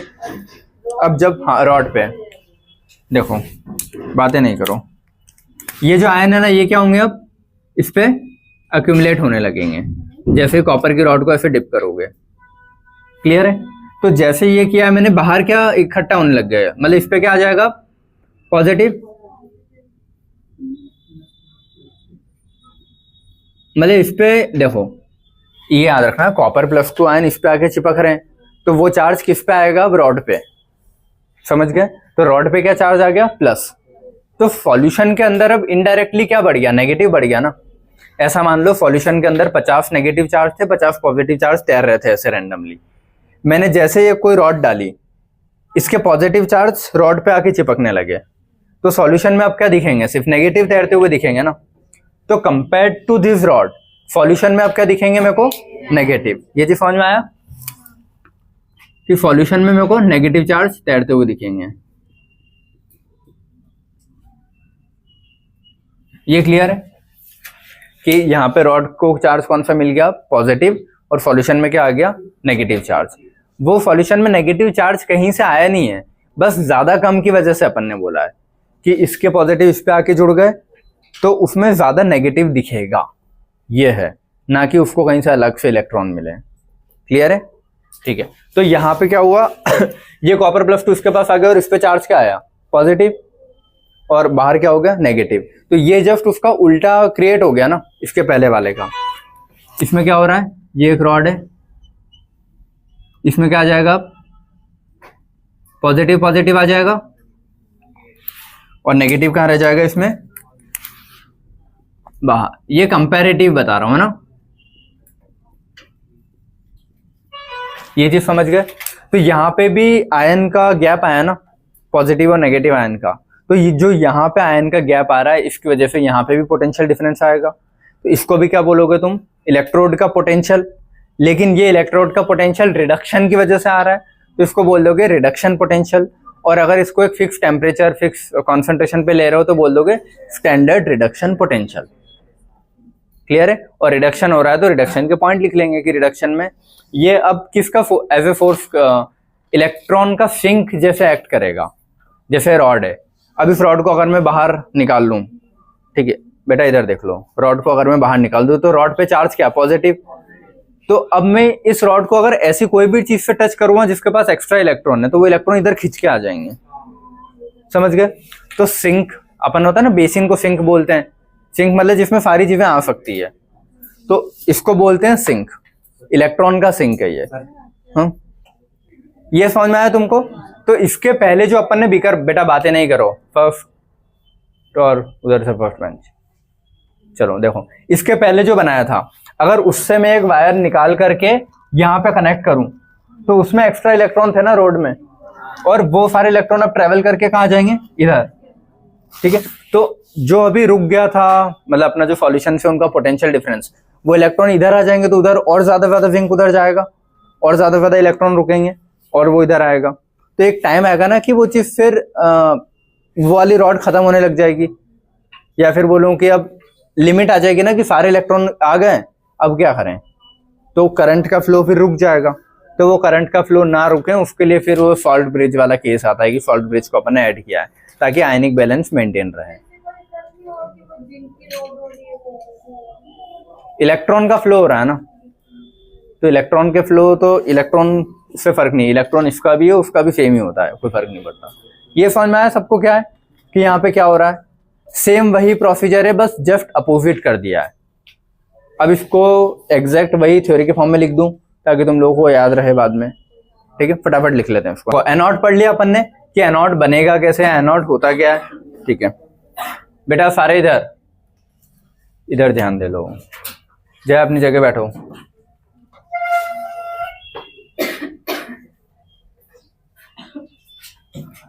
हाले हाले, चलो सारे इधर देखो, अपन ने एनोड बना लिया है। ठीक है, कैथोड भी सीख लिया है कैसे बनेगा। उसके बाद फाइनली ये बना क्यों रहे हैं, मतलब ये बन रहे हैं जो भी बन रहे हैं, ठीक है, इन पे आगे इनसे क्या होगा, सेल बनेगी। सेल में मुझे पता है एनोड पे क्या होता है, ऑक्सीडेशन, और कैथोड पे क्या होता है, रिडक्शन। ठीक है, तो जो कैथोड पे अपना ये हो रहा था ना कि रॉड से इलेक्ट्रॉन निकल के, इलेक्ट्रॉन के आयंस निकल के इधर जा रहे हैं और इलेक्ट्रॉन इसमें अक्यूमुलेट हो रहे हैं। तो ये जो अक्यूमुलेटेड इलेक्ट्रॉन वाली रॉड थी, ये क्या है, मेरा एनोड है। अब ये एनोड जब भी रिएक्शन में पार्ट लेगी, ठीक है, ये एनोड की रॉड जब भी रिएक्शन में पार्ट लेगी, तो ये एनोड एज ए कैसे एक्ट करेगा, इलेक्ट्रॉन का सोर्स एक्ट कर रहा है ना, या फिर इस एनोड से अब होगा क्या, इलेक्ट्रॉन रिमूव होंगे। तो एनोड पे इसीलिए बोलते हैं कि एनोड पे क्या होता है, ऑक्सीडेशन। ऑक्सीडेशन मतलब रिमूवल ऑफ इलेक्ट्रॉन। तो ये जो रॉड बनाई थी एनोड की, इससे अब इलेक्ट्रॉन जाएंगे कहीं और, ठीक है, क्योंकि एक्स्ट्रा इलेक्ट्रॉन है, तो इससे कहीं और इलेक्ट्रॉन जा रहा है, तो इस पे क्या होगा, ऑक्सीडेशन। ठीक है, तो वैसे ही अपन ने क्या बनाया है, अभी कैथोड बनाया है। ठीक है, कैथोड कैसे बनाया है, देखो खुद से तो ऐसे नहीं है, अलग अलग से एक्सपेरिमेंट करोगे तो समझ में आएगा कि क्या हो रहा है। ठीक है, वो हर मेटल का फिर फिक्स है और याद करना होता है। समझ गए। ठीक है, तो मुझे पहले से नहीं पता था कि कॉपर ऐसे एक्ट करेगा, एक्सपेरिमेंट करके पता लगा था। ठीक है, तो वही लिखा है कि कुछ मेटल, जैसे कि जो नीचे 5 मेटल आते हैं, वही कॉपर, सिल्वर, गोल्ड, मरकरी और प्लेटिनम। तो ये 5 मेटल कैसे एक्ट करते हैं, इनको जब भी इनके आयन वाले सॉल्यूशन में डिप करूंगा तो ये उससे आयन को खींच लेते हैं, सॉल्यूशन के आयन को। ठीक है, सॉल्यूशन के आयन को अगर ये खींच रहे हैं तो इस रॉड पे अब क्या डेवलप हो गया, पॉजिटिव। और अगर रॉड पे पॉजिटिव डेवलप हो गया तो उसके कंपेयर में उसके आसपास नेगेटिव रहेगा ना।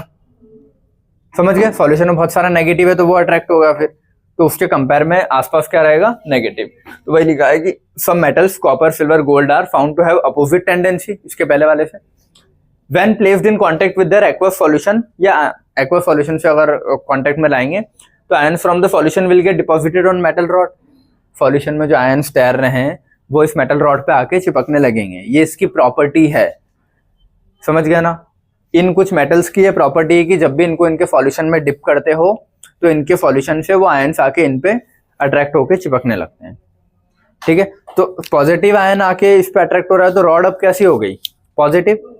अब रॉड अगर पॉजिटिव हो गए तो उसके आसपास नेगेटिव भी इकट्ठे होंगे ना थोड़े थोड़े ऐसे, तो पॉजिटिव रॉड हो जाएगी और आसपास कौन सा आयन इकट्ठे हो जाएंगे, नेगेटिव वाले, सल्फेट SO4-2 वाले। क्लियर है, ठीक है। तो इसकी जो रॉड बाद में तुमको अभी दिखेगी वो कैसी दिखेगी, कहीं ना कहीं, चलो अभी आएगा, ठीक है, देखते हैं।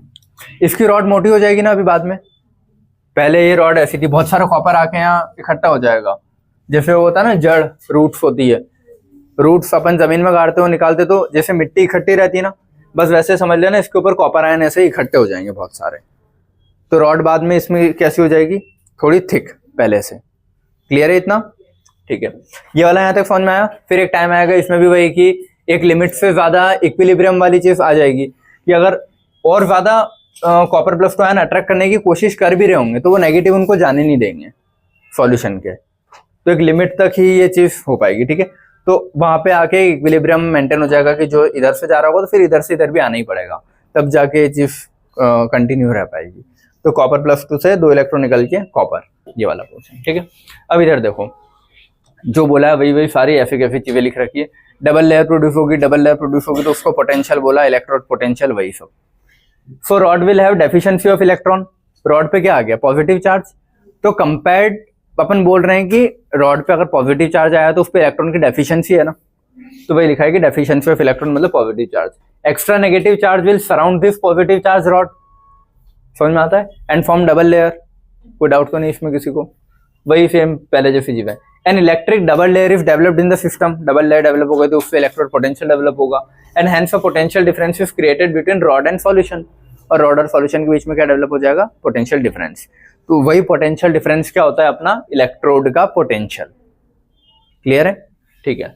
This will be known as cathode, यहाँ पे इसको क्या बोलेंगे अपन, कैथोड, ठीक है।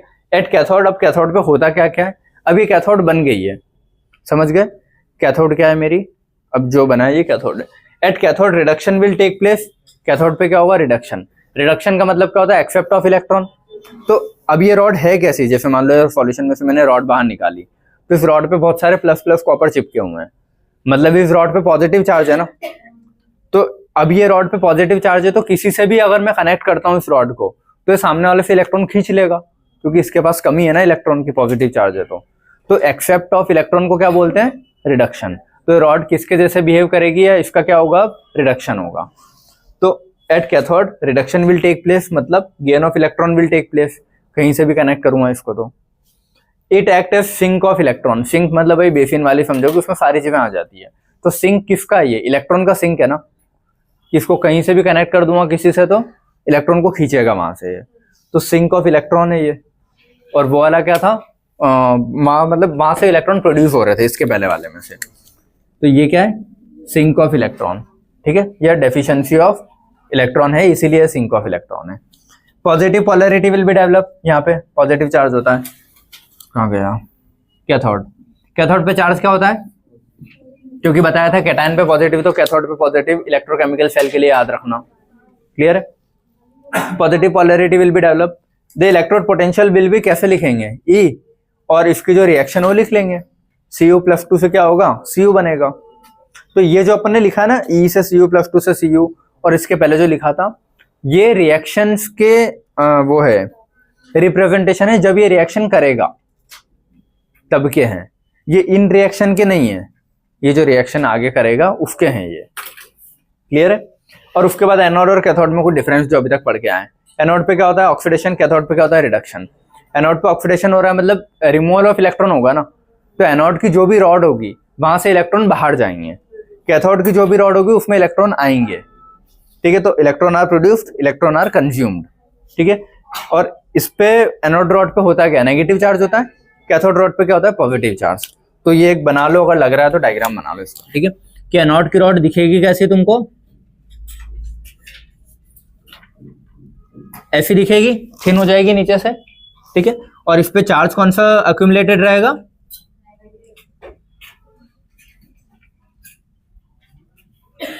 समझ गए, इस पे नेगेटिव चार्ज अक्यूमुलेटेड रहेगा और इधर वाला और पॉजिटिव इसके आसपास रहता है, वो मैं यहाँ नहीं बना रहा हूँ। अगर मैंने रॉड को उससे निकाल के अलग कर दिया ऐसा, तो ये दिखेगा ना मेरे को, समझ गए, ठीक है।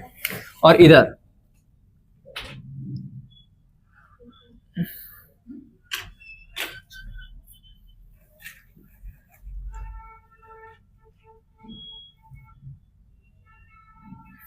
इसकी रॉड ऐसी दिखेगी क्योंकि इस पे बहुत सारा वो मतलब मलबा इकट्ठा हो गया नीचे कॉपर वाला, ठीक है। तो इस पे क्या रहेगा अंदर चार्ज, मतलब ये पॉजिटिव पॉजिटिव चार्ज रहेगा बहुत सारा, ये समझ गए। अब देखो ये कौन सी रॉड है, मेरी एनोड की रॉड है। तो एनोड पे होता क्या है, ऑक्सीडेशन, ऑक्सीडेशन मतलब removal of electron.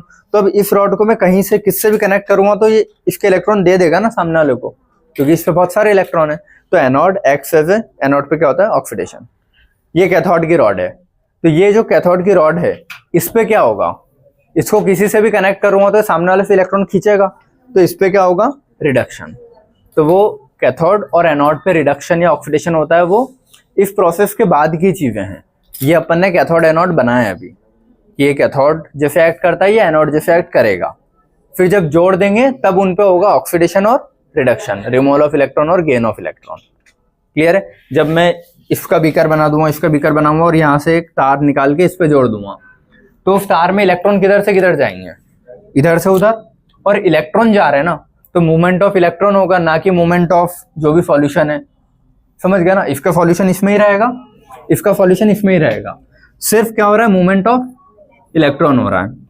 Movement of electron अगर इधर से उधर हो रहा है तो करंट का इधर से आएगा, इधर से इधर आएगा, करंट की डायरेक्शन अपोजिट होती है, ठीक है। और इलेक्ट्रॉन उधर से उधर जाएगा, तो यहाँ से रिमूवल हुआ तो इसका ऑक्सीडेशन, उधर इलेक्ट्रॉन आया तो उसका रिडक्शन।